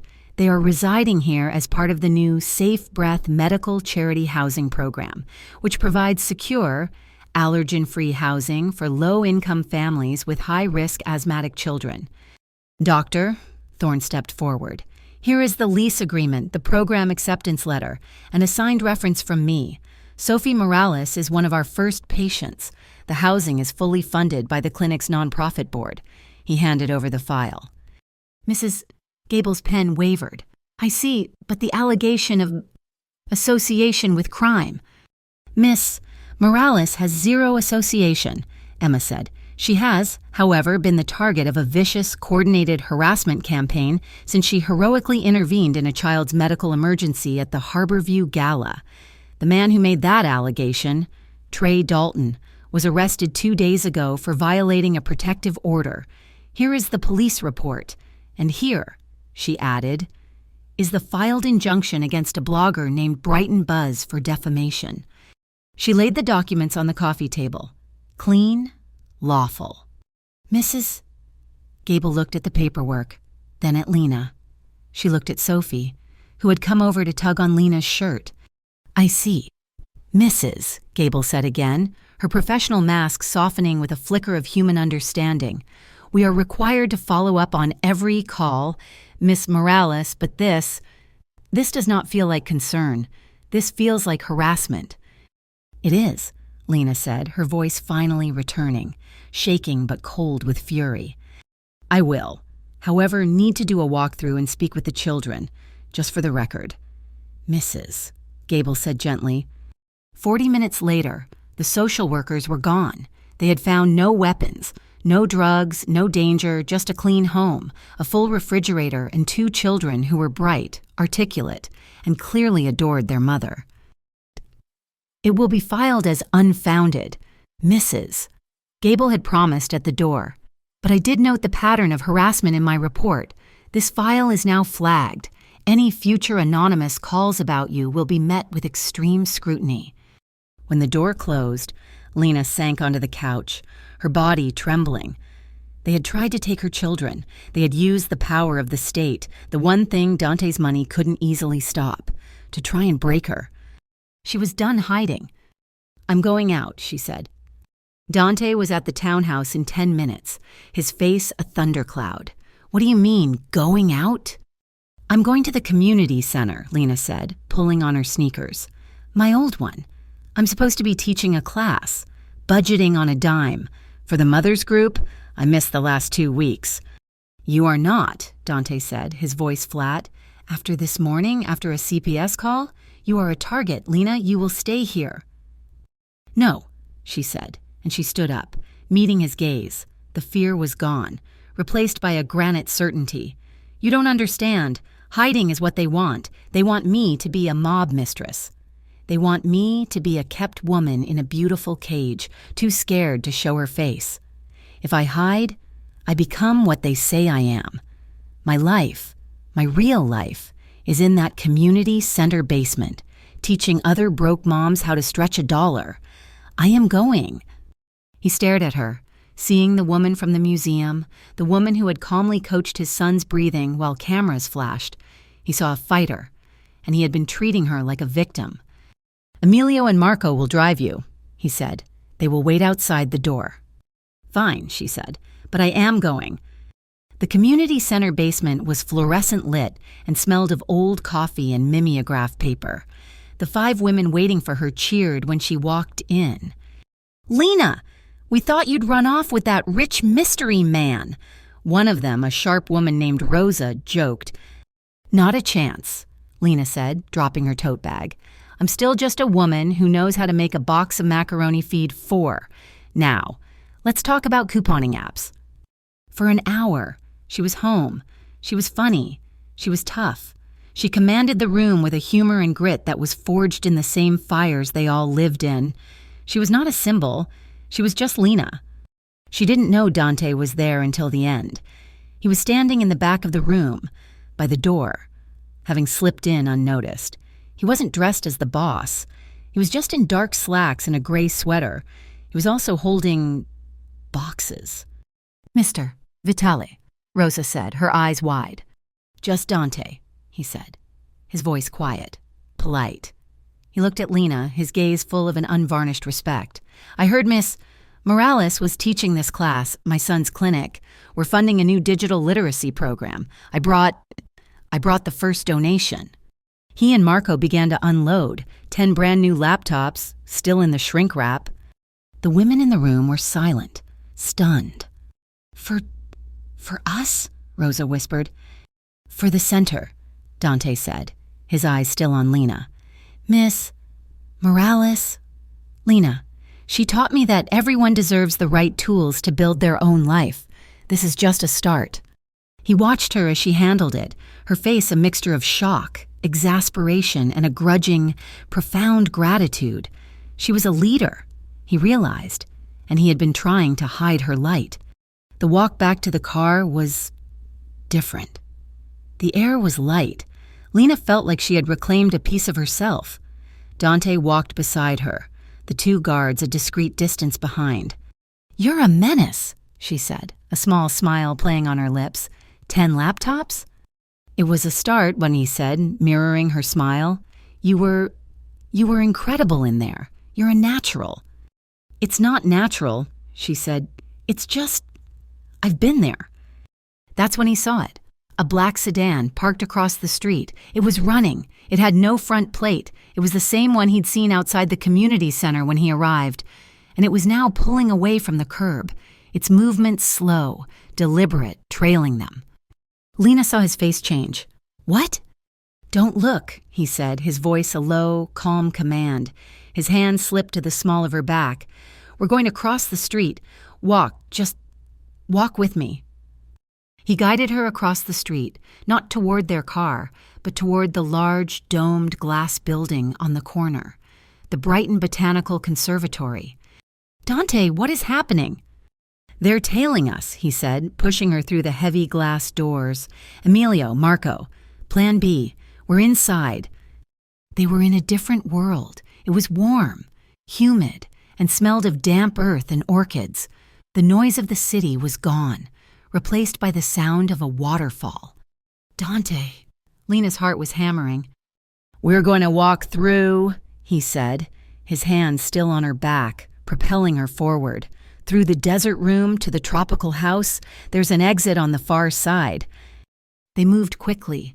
Past cacti and succulents, the sedan was visible through the glass, pacing them, waiting for them to emerge. "They're not coming in," he said. "They don't want a scene. They want to grab you when you're isolated." They rounded a corner, into the main atrium, a vast jungle of towering palms and hanging vines. The air was thick and hot. "In here," he said, pulling her off the path, behind a wall of enormous, sheltering palm fronds and a cluster of warm, mist-covered brick pillars. They were hidden. They stood, chests heaving, listening to the sound of the waterfall and their own ragged breathing. "They're just waiting?" Lena whispered. "They're waiting." The adrenaline was a live wire in her veins. It was the terror from the CPS call, the exhilaration from the class, the fear from the street, all rolled into one. It was so close. She could feel the heat radiating off his body, see the way his pulse jumped in his throat. "You're okay," he said, his voice rough. "I know," she breathed. She didn't know who moved first. It was a mutual collapse. The adrenaline, the fear, the life and death stakes. It all crackled between them and found its only possible release.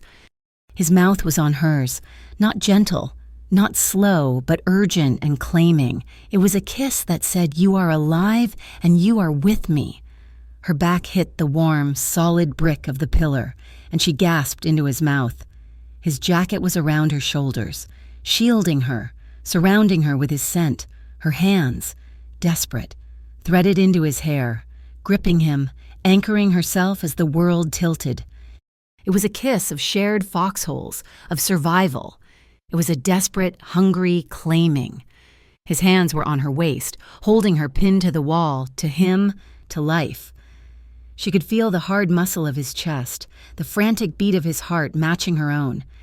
A sound, a cough.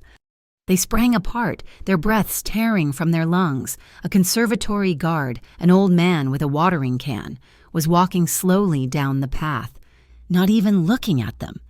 He turned the corner and was gone. Lena and Dante stared at each other, their chests heaving. And then, a sound that was utterly foreign, laughter. It started with Lena, a breathless, hysterical giggle. Then Dante, a low, shaky chuckle. They were both flushed, their hair a mess, their bodies thrumming with an energy that was half terror, half desire. "Well," Lena said, wiping her eyes, "that's one way to avoid traffic." His smile was real.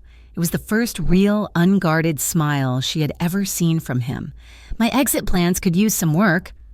That night, the atmosphere was different. The conservatory had broken something open, but the threat was clearer than ever. Emma's call came at 10. Dante took it in his study, but Lena, sitting on the stairs, heard his voice. "What did you find?" "The chatter is bad. Dante," Emma's voice was tight, "the snatch attempt is real. They're not just trying to scare you anymore. They plan to grab Lena. They want to trade her for kickbacks on the clinic construction. They think you'll pay anything to stop them from hurting her." There was a long, cold silence. "They are wrong," Dante said, his voice a blade of ice. "They think I'm still the man who negotiates. They think I'm still in their world." "What's the play?" Emma asked. "Transparency," Dante said. "I'm done fighting in the shadows. Tomorrow morning, you and I are going to the district attorney. We're not just reporting a threat. We're bringing him my entire file on the Moretti's insurance and labor schemes. We are going to offer them a bigger prize. We are going to end this." It was a pivot, a colossal gamble. He was choosing the law, fully and finally. The next few days were a blur. The DA, stunned by Dante's voluntary cooperation, opened a massive investigation. And as if on cue, the public tide began to turn. A tabloid, one of the more reputable ones, printed a new profile, "The Woman Who Saved a Child's Breath."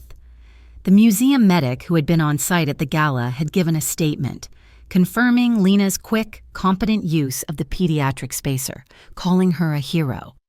The mob mistress narrative was dying, replaced by the hero mom. But the private war raged on. Trey, out on bail with a brand new ankle monitor, made his last pathetic move. He tried to sell fabricated text messages to the same bloggers Emma had already muzzled. Emma didn't hesitate. She filed a civil suit for libel and got an emergency injunction, barring him from speaking about Lena or her child. And the loan shark, Sharky Franco? He vanished, not with a bang, but with a whimper. Emma's legal team had quietly purchased his debt, tied him up in so many audits and liens that he had dissolved his own company and disappeared, all without a single drop of violence. The real test, however, was not the law. It was the children. Lena was helping Nico and Sophie build a block tower when Nico suddenly went still. "Lena?" he asked, his voice very small. "Yeah, mijo? My mommy Karina, she liked blue." "She did," Lena said, keeping her voice soft. "Yeah, if I like you, does that mean I'm forgetting her? Does it mean I don't like blue anymore?" Lena's heart cracked. She knelt, pulling him to her, her eyes stinging. "Oh, Nico, no, baby, no. Love doesn't work like that. It's not a glass that's full. It's a house. When you love someone, you build a room for them in your heart. Loving your mommy, that's her room. It's big, and it's beautiful, and it's full of blue, and it's hers forever. Loving me or loving Sophie, it doesn't take away her room. It just means your heart builds a new room. Your heart just gets bigger. It makes more room." Nico was quiet, processing. Then he leaned his small head against her chest. "Okay," he whispered. "A new room. I like that." Dante stood in the doorway, his eyes rimmed with red. He watched this woman, who had faced down his enemies and the law, tenderly heal the one wound he had never known how to touch. He walked over, and for the first time, he knelt beside them, and his hand covered both of hers and Nico's. A family shape. The Morettis, however, were not finished. Their plan for a quiet snatch was gone, but a cornered animal is a stupid one. The attack came at the school recital. It was the most normal night they'd had. Sophie and Nico were both in the chorus, dressed as small, nervous trees. Lena and Dante were sitting in the third row, their shoulders brushing, like any other parents. Halfway through, "Twinkle, twinkle, little star," a man in a dark hoodie, not a parent, stood up in the back row. He walked to the fire alarm and pulled it. The shrieking whoop of the alarm was instant. The chaos was absolute. Children cried. Parents shouted, standing up, creating a bottleneck. "Go," Dante said. He didn't panic. He was a creature of chaos. He scooped up Nico in one arm. "Lena, get Sophie." Lena grabbed Sophie, hoisting her onto her hip. They pushed through the panicked crowd, moving as a unit out the side exit. They burst into the dark alley, the alarm still screaming behind them. And then, headlights. A van, idling at the mouth of the alley, roared to life, its high beams pinning them like stage-struck actors. It was the snatch. Desperate, stupid, public. "Dad!" Nico screamed. Dante shoved Lena and the kids behind him, shielding them. The van's side door slid open. But before it could even slow down, a black SUV, the same black SUV as Dante's, slammed into the alley, cutting the van off. It was Emilio, a decoy. At the same time, the school's lone security guard, a man Dante's clinic had been legally funding for 6 months, stepped out of his booth, his flashlight beam hitting the van's driver.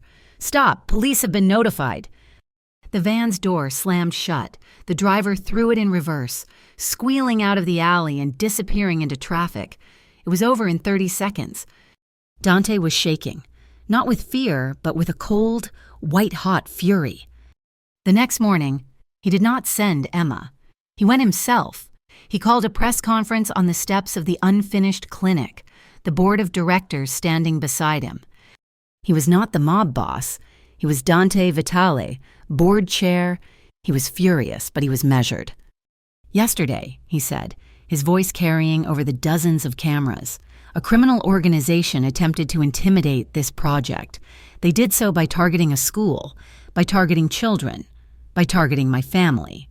He put his hand on Lena's back. She was standing beside him, not as a victim, but as a partner. The Moretti crew wants this city to believe that violence is the only language. They are wrong. This clinic is the answer. The law is the answer, and I will not be intimidated. I will not stop until this clinic is open, and I will use every resource I have, legal, public, and personal, to protect every family in this city, including my own. The cameras exploded. The clip, including my own, went viral. It wasn't a threat. It was a vow. That night, in the townhouse living room, the children were finally, mercifully asleep. The adrenaline of the past 2 weeks had settled into a heavy, simmering quiet. Lena was on the couch, curled up. Dante sat on the floor, his back against the cushions. "You were good," she said, her voice soft, "at the press conference." "I was honest," he said. The silence was thick, charged. The conservatory, the recital, the public declaration, it had all led here. "Dante," she said. He turned, looking up at her, the look on her face. It was not fear. It was not gratitude. It was want. He moved, shifting from the floor to the couch, turning to face her. "Lena?" This time, there was no adrenaline. No slow, no for the kids. The kids were safe, asleep. This was for them. He leaned in, and she met him halfway. The kiss was bold. It was a conscious decision, a melting into the couch cushions. His hands, which had been so respectful in the balcony, were now firm, tracing the line of her ribs through her soft sweater, his thumb brushing the side of her breast. She gasped, her hands coming up to cup his face, her fingers tracing his jaw, his shoulders. "Yes," she whispered against his mouth, a word of acceptance, of desire. It was a long, slow, deepening kiss that spoke of want, of sleepless nights, of a future they were both, suddenly, daring to believe in. His lips were on her neck. Her hands were in his hair. It was all heat and softness and the promise of more. And then he pulled back. He rested his forehead against hers, breathing hard, a smile touching his lips. She looked at him, confused, her body aching. "Dina's asleep in the next room," he whispered, referring to the nanny. "And my son has a habit of getting up for water." Lena looked at him, the passion in her eyes warring with a sudden, surprised laugh. "This," he said, his voice rough, "deserves a night where we are not inches away from a 5-year-old. He was right. The restraint, the deliberate choice to wait for a time and place that was theirs and theirs alone, was sweeter than any rushed encounter. He kissed her again, slow and deep and full of promise. "Soon, Lena," he vowed against her lips, "but not tonight."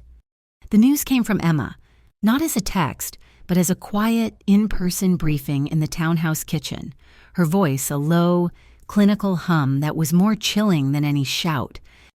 "The chatter's been confirmed," Emma said, her eyes on the tablet in her hands. "Our informant inside the Moretti crew just gave us the full layout. They're planning an ambush at the South Docks tomorrow. The first major shipment of clinic supplies arrives at dusk." Dante, who had been leaning against the counter, pushed off, his entire body going still with a cold, contained energy. "They're hitting the supplies." "They're hitting the supplies to create a diversion," Emma corrected, looking up. She finally looked at Lena, who was sitting at the table, her hands wrapped around a cold mug of coffee. "They plan to torch the shipments. In the chaos, their primary target isn't the cargo. It's you, Lena." Lena felt the blood drain from her face. "Me." "They know you've been helping organize the clinic volunteers," Emma said. "They're expecting you to be there.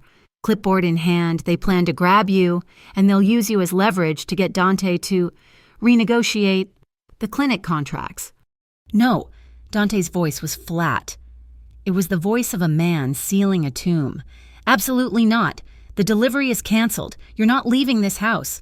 Marco and Emilio will be at the door. It's over." Lena looked at him. She saw the fear in his eyes, the primal, male urge to lock her in a tower to keep her safe. She had lived in that tower for 2 weeks. It was a beautiful, safe, suffocating cage. "No," Lena said, her voice quiet, but with a new, hard edge that made both Dante and Emma look at her. "Lena, this is not a discussion," Dante said, stepping toward her. "Yes, it is," she said, standing up. She walked to the small counter where her bag was and picked up the small, blue object lying next to it. Sophie's inhaler. This is what this is about, this little piece of plastic, and the thousands of kids who don't have one. She turned back to them, her eyes blazing. "You think I'm doing this for you or for me? This isn't about us. This is about that clinic, the Morettis. They don't get it. They think they're fighting you. They think they can burn some boxes and scare a mob mistress and get their kickbacks. They think I'm a symbol, a possession, a weakness." She took a deep breath, her voice shaking but gaining power. "I am not your weakness, Dante. I am a mother who knows what it's like to not be able to afford the next breath for her child, and I am not hiding. Hiding won't keep kids breathing." "Lena, be reasonable," Dante said, his voice pleading. "It's a trap." "Then we spring it," Lena said. "We know it's coming. We're a step ahead. You told me you were building a new world, a clean one. You don't build it by hiding from the old one. You build it by facing them, in the light and winning. I am going to those docks. I am going to check in that shipment, and you," she said, pointing a finger at Dante, "are going to make sure your new, lawful world is ready for a fight." Dante stared at her. He saw the woman from the Gala, the mother from the gym, the survivor from the alley. He had wanted to protect her, but she was, he realized, far stronger than he was. She was not a liability. She was a weapon. A slow, dangerous smile touched his lips. "All right, Lena, you're right. We spring the trap, but we do it my way, the new way." The south docks at dusk were a skeleton of cranes and shipping containers, a concrete graveyard smelling of salt, river water, and diesel. The fog was rolling in thick, swallowing the sodium lights and turning them into hazy, orange beacons. A low, mournful foghorn sounded from the river. The stacking shadows were so deep they looked solid. Lena's heart was a hummingbird in her chest, but she kept her hand steady as she checked the manifest on her clipboard. She was dressed in jeans, work boots, and a heavy canvas jacket. She looked the part. Dante was at the far end of the loading bay, dressed in identical work clothes, directing a forklift. He looked like any other foreman, but the men he was directing were not typical longshoremen. They were Dante's countermove. There were a dozen of them, all volunteers for the clinic. 4 were off-duty EMTs, their official jackets zipped up. 3 were union stewards from the longshoremen local, men who hated Moretti's non-union tactics. The other 5 were plainclothes security from Emma's team, identifiable only by their earpieces. Dante's new army was not made of thugs, it was made of witnesses. "Truck's here," Emma said, walking up to Lena. She was also in work clothes, a baseball cap pulled low, a phone in her hand. "They'll make their move when the bay doors are open and the crew is vulnerable." "Are you ready?" Lena asked. Emma's smile was thin. "I'm streaming a live private feed to the DA's office as we speak. They're on high alert. The first sign of trouble. The police are rolling. This is all clean. Lena, all on the books." The truck's air brakes hissed. The large, rolling bay door of Warehouse 3 opened, spilling light onto the dark dock. The driver, a man Lena recognized as one of Emma's, waved. The forklift started to move. "Okay," Lena called out, her voice stronger than she felt. "Let's get this unloaded, people. We've got a lot of kids to help." The attack was not subtle. It was designed for terror. It started with a high, whistling shriek, a flare gun. A streak of red light shot from the top of a shipping container, exploding over the dock and bathing everything in a sudden, hellish, red glow. "What the?" one of the EMTs shouted. Before the word was out, 3 smoke grenades clattered onto the concrete, thrown from the shadows. Thick, choking smoke erupted, obscuring everything in a gray-black fog. Then the engine. A heavy, windowless cargo van, its headlights off, surged from behind a stack of containers. It wasn't moving toward the truck. It was moving directly, unequivocally toward Lena. "Lena!" Dante's voice was a roar. Time slowed. Lena saw the van. She saw the side door slide open, 2 men in dark masks inside. She was frozen. Dante was not. He had been moving before the van even cleared the containers. He was sprinting, not to Lena, but on an intercept course with the van. In his hand was a long, steel pry bar he had taken from the forklift's toolbox. The van was feet from Lena, a masked man reaching out to grab her, when Dante hit it. He didn't try to stop it. He ran alongside it, and with a primal scream of pure, protective rage, he swung the pry bar, jamming the heavy steel end into the track of the sliding door. The impact was bone-jarring, a sound of tearing metal. The door, halfway open, slammed shut on the arm of the man reaching out, a howl of pain. The van's driver, panicked, swerved, smashing the vehicle's nose into a concrete pylon. The trap was sprung. "Phones! Record!" Emma's voice was a clarion call, cutting through the smoke and confusion. She was grabbing the union stewards, the EMTs. "Get back, get to the wall, and film everything." Lena snapped from her paralysis, saw one of the volunteers, a young college kid, trip over a pallet and go down, his ankle twisting. "I've got you!" Lena shouted, running to him, ignoring the van, the shouts. She grabbed him, pulling him up. "Get to the warehouse!" As she pushed him towards safety, a man, one of the Moretti goons who had piled out of the van, lunged at her. He never saw it coming. Lena, acting on pure instinct, grabbed a heavy metal clipboard from a nearby stack and swung it, connecting hard with the side of his head. He dropped like a sack of rocks. Dante was there, his chest heaving, the pry bar still in his hand, the smoke swirled around them. His eyes met hers. In that single, shared glance, a novel was written. She saw his terror, the naked, frantic fear of almost losing her. He saw her fierceness, the wild, alive. Adrenaline-fueled shock of her own survival. They were both terrified. They were both fierce. And in that moment, in the middle of a burning dock, neither of them had ever felt more alive. Police sirens, not in the distance. They were close, deafeningly close. The ambush was a failure. The remaining Moretti men, caught between Dante's security and the approaching law, scattered. "He's getting away!" one of Emma's men shouted. A man in a dark jacket, moving with a limp, was running, not to the street, but into Warehouse 3. It was Rafe, the Moretti lieutenant.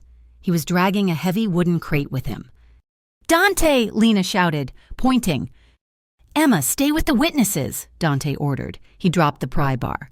"Lena, with me." He grabbed her hand, and they ran into the warehouse, just as the first 2 police officers, their weapons drawn, rounded the corner. "They went inside!"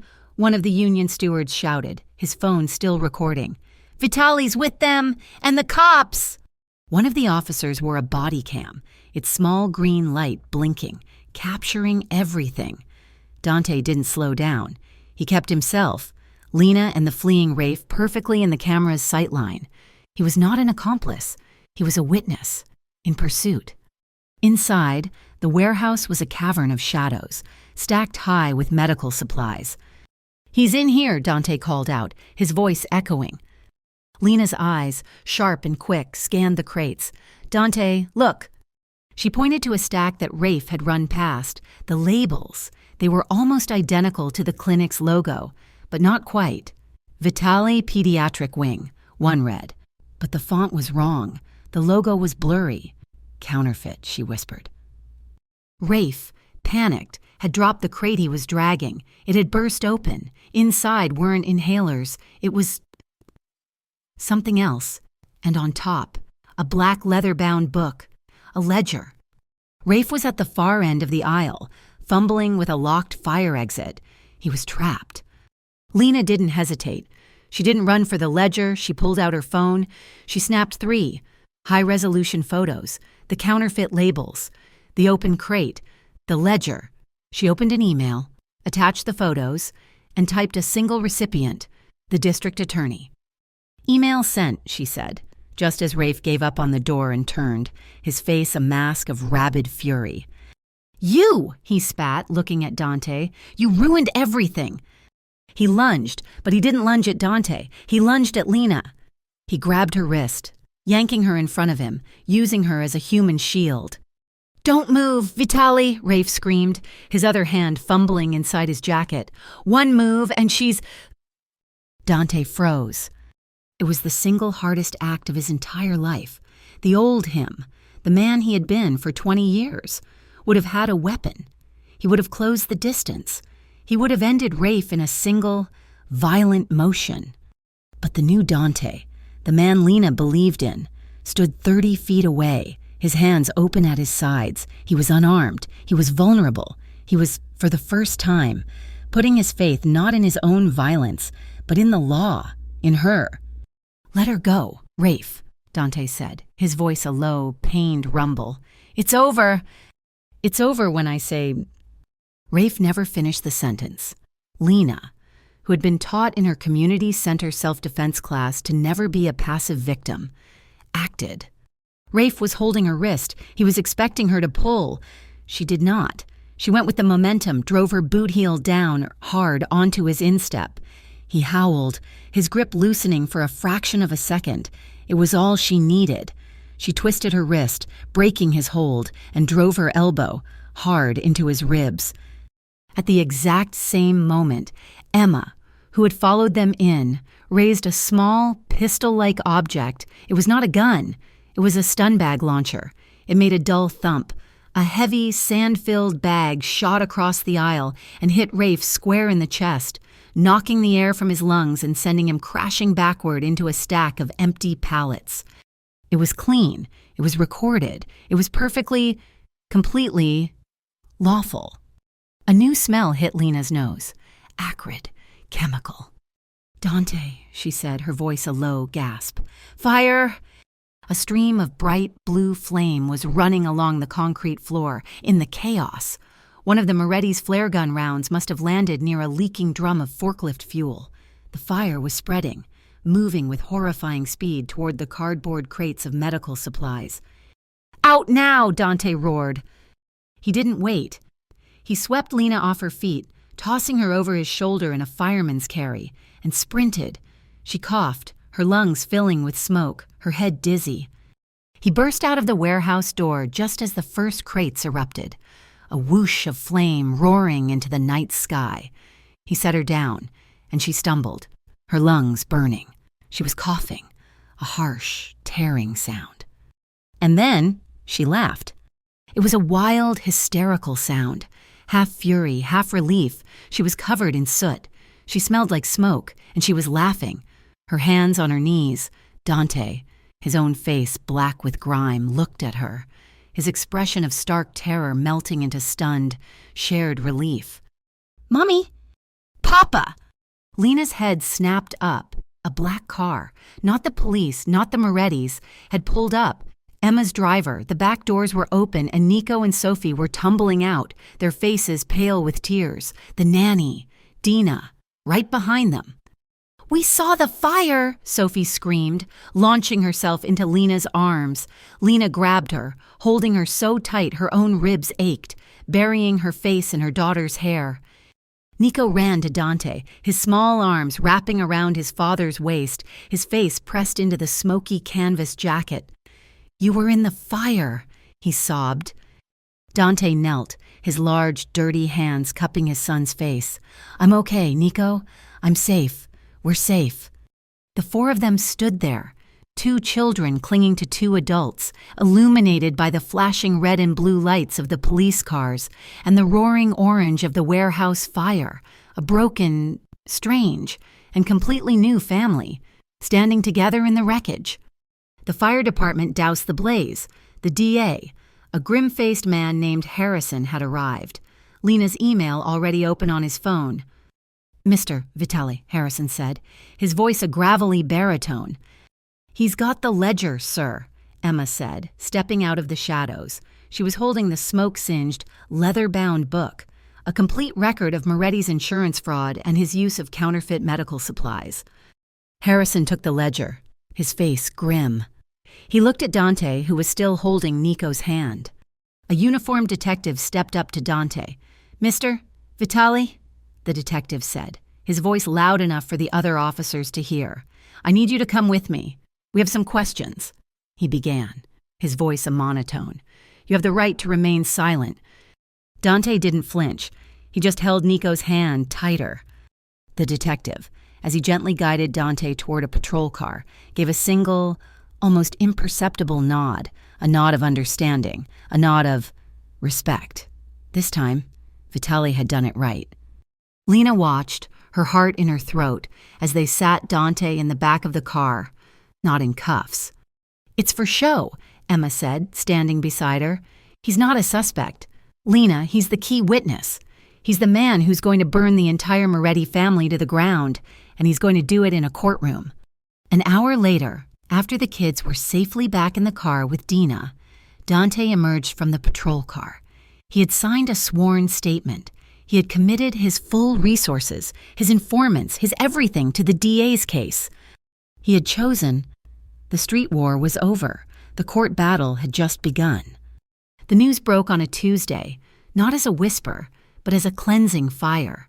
The Brighton City news channels led with the pre-dawn raids, the footage sharp and decisive, Moretti network dismantled.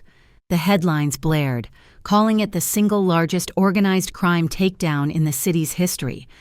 The key, the anchors announced, was the cooperation of a high-level lieutenant, Rafe Moretti. Facing a life sentence for arson, kidnapping, and insurance fraud, Rafe had flipped. He had sung a desperate, detailed opera, naming every player, every scheme. He detailed the arson plot, the counterfeit medical supplies, and, most satisfyingly for Lena, the name of the man who had paid the blogger. The narrative, which had already begun to turn, now pivoted completely. The media, in its relentless, fickle way, had a new story. Lena Morales was no longer the mobster's secret. She was, in one paper's breathless prose, the community protector, the single mother whose courage and camera phone had exposed a rot at the city's heart. The woman who saved a child's breath had, it turned out, saved the whole city. The fame was uncomfortable, but the respect was a balm. Lena, however, knew that the rot had more than one root. The final, pathetic gasp of the old world came not from a crime boss, but from Trey. He chose Sophie's preschool, a small, brightly painted building on a quiet street. It was pickup time. Lena was standing by the gate, chatting with another mom, when the principal, a tall woman with a no-nonsense demeanor, suddenly appeared at the door. Her face was pale.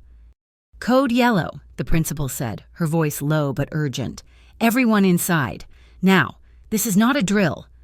Lena's blood turned to ice. She grabbed the other mother's hand and pulled her toward the building. The steel doors slammed shut, the locks engaging with a heavy, sickening thud. "What is it?" Lena whispered. The principal pointed through the reinforced window. "A man. He's at the gate. He's screaming your name." Lena looked.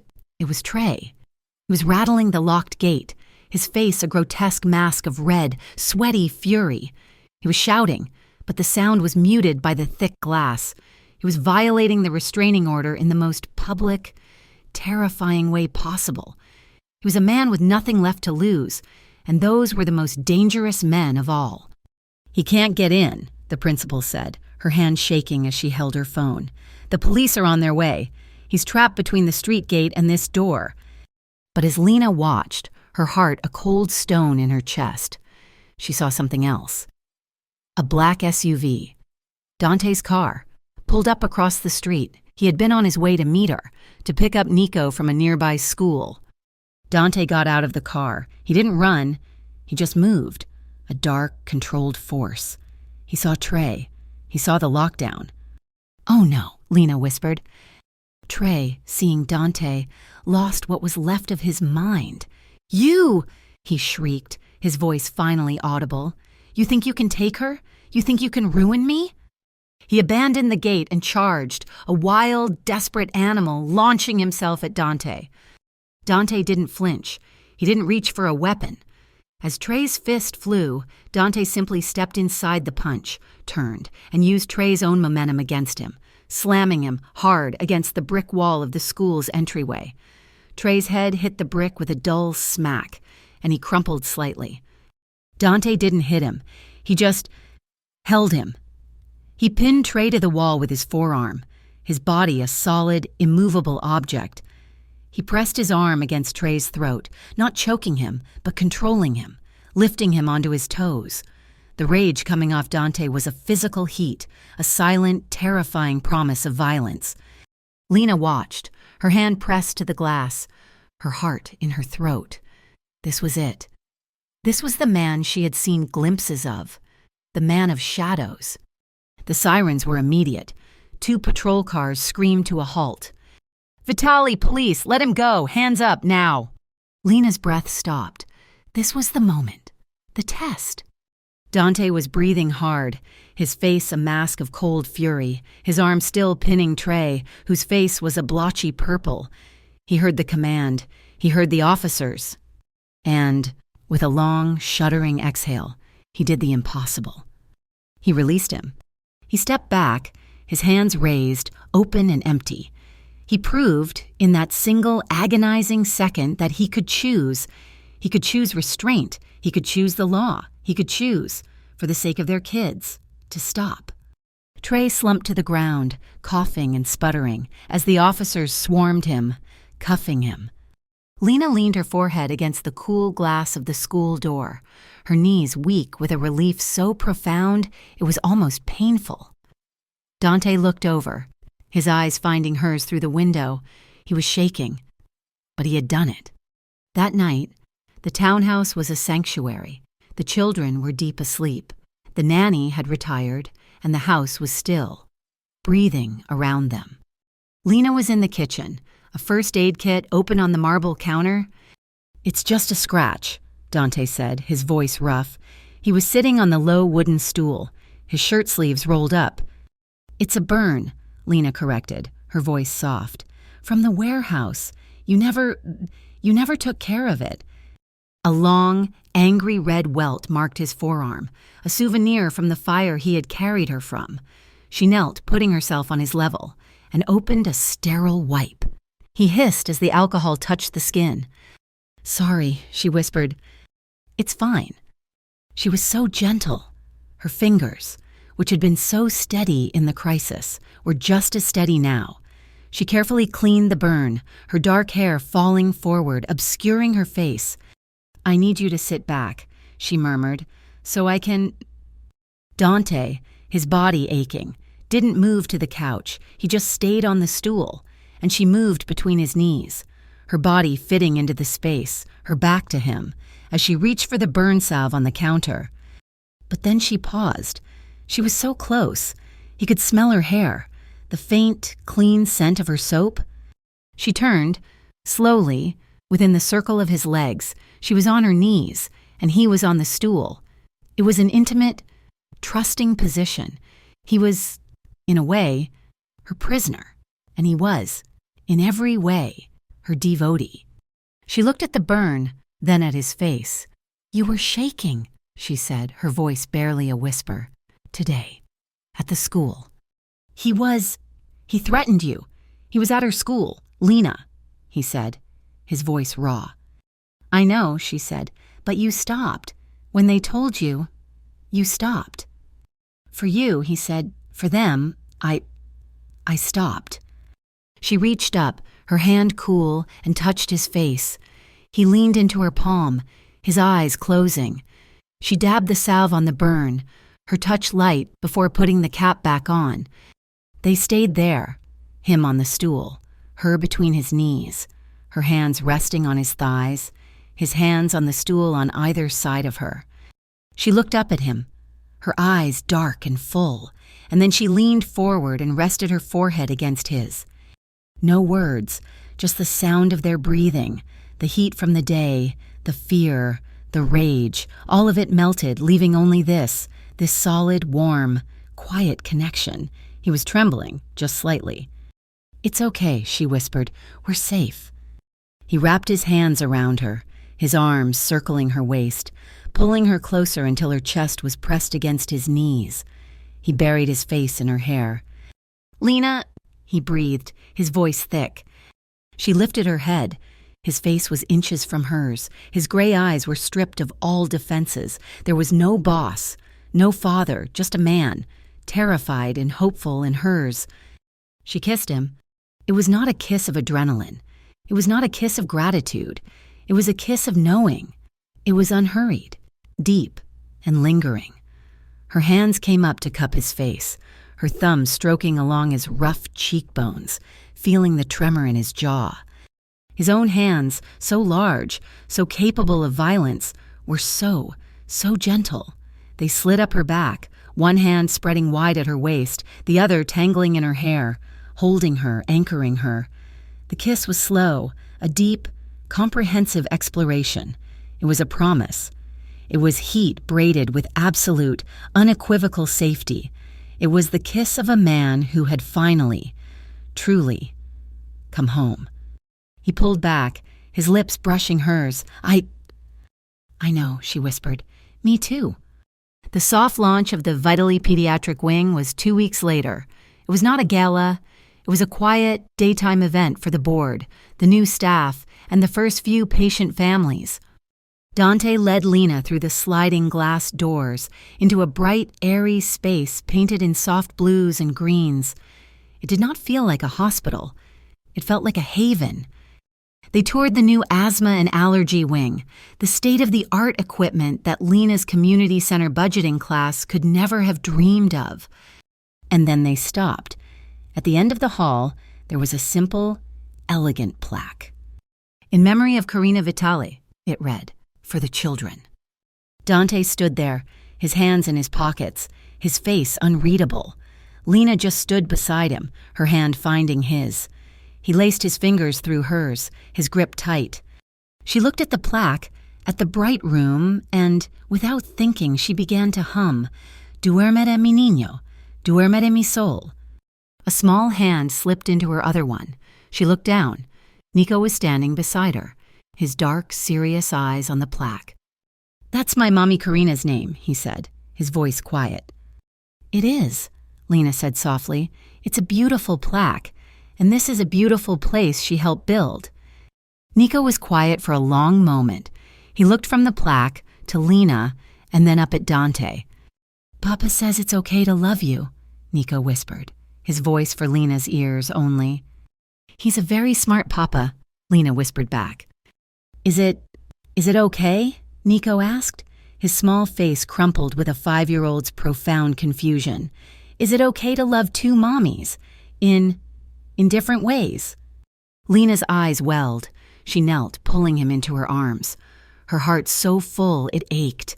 "Oh, mijo," she said, her voice thick, tears bright on her cheeks. "It is more than okay. It is the most okay thing in the entire world. It just means you have the biggest heart." Dante, standing by the plaque, blinked hard. He swiped a hand across his eyes, the father, the widower, and the partner all colliding in one single, heavy, healing moment. The last of the old world's messy threads were tied up neatly. The blogger, Brighton Buzz, posted a full, groveling, legally vetted retraction, admitting he had been paid by a source now linked to the Moretti crew and had fabricated the mob mistress narrative. Emma, in a move of pure, poetic justice, had arranged a civil settlement. The money, a significant 6-figure sum, did not go to Lena. It was paid, in a lump sum, to the Brighton Community Center to fully fund Lena's Ledger, a new financial literacy and family services program, with Lena Morales as its paid director. The internet, for once, cheered. That night, they had a real family dinner. Not takeout, not pizza. Lena had cooked. It was chaotic. Sophie spilled her milk. Nico refused to eat his peas. It was perfectly, wonderfully normal. After the kids were in bed, Lena found Dante in the living room, looking over spreadsheets. She sat beside him, took the laptop from his lap, and closed it. "We need to talk," she said. He turned, all his attention on her. "I'm listening." "If we're going to do this," she said, her voice steady, "if we are going to be this, there are rules. My rules." He just nodded. "Okay." "One," she said, holding up a finger. "Honesty. No hidden violence. No shadows. If there is a problem, it comes into the light. The kids, they will never be near it. Ever." "Agreed," he said, his voice hoarse. Two, we are a team. I am not. I am not a person you protect. I am your partner. You don't hide me from the world. You face it with me. "You are my partner," he said, his hand covering hers. "And three," she said, her voice softening, "your exit plan, the one you told me about. I need to know it's real." He didn't speak. He reached into the briefcase beside him. He pulled out a thick, leather-bound folder. He didn't hand it to her. He just opened it on the table. Brighton Logistics. She read at the top. It was a new, fully incorporated, clean logistics firm. Dante Vitale, CEO. He then pulled out another set of documents. "A blind trust," he said.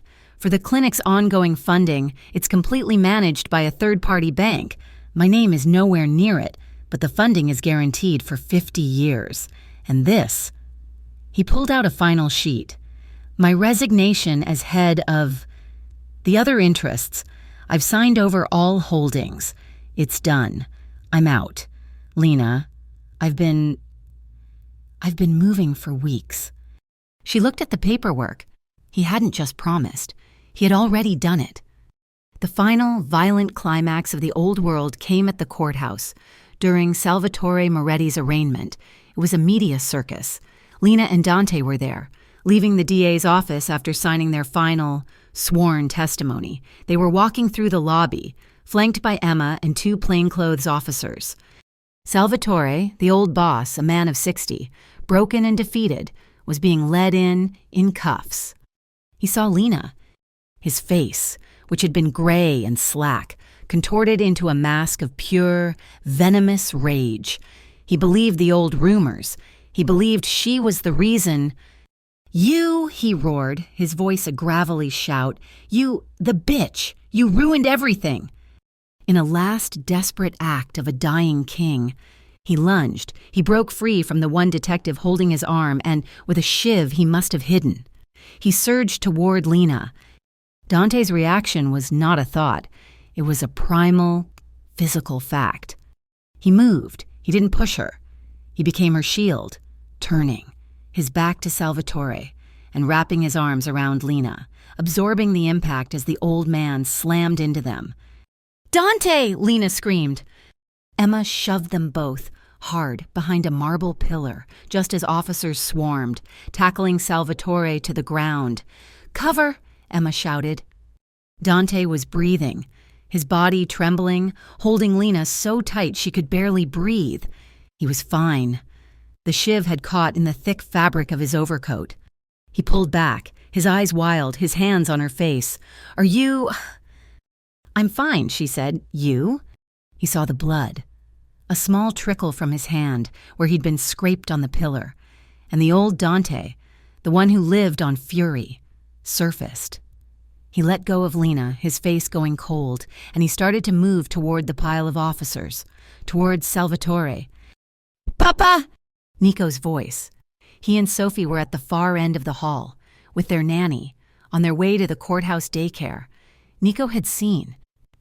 He had seen his father's face. That single cry. "Papa!" snapped Dante back from the brink. It was the anchor. It was the choice. He stopped. He looked at the chaos, at Salvatore being cuffed and dragged away, his face on every news camera in the city. He turned his back on the violence. He walked back to Lena, took her hand, and walked, with shaking legs, toward his son. He let the law finish it. Later, after the statements, after the chaos, he found her on the courthouse steps. The air was cold, full of sirens and the first bite of autumn wind. He stood beside her, his hands shoved deep in his pockets. I am terrified," he said, his voice a low rasp, not looking at her. "Of what?" she said, zipping her jacket. "It's over." "I am terrified," he said, turning to her, his face stripped bare, "that I am not worthy of this, of a gentle life, of you, that I will always be the man who—" "Who what?" Lena said, stepping closer. "The man who shields? The man who restrains? The man who walks away from a fight to go to his son?" She put her hand on his chest.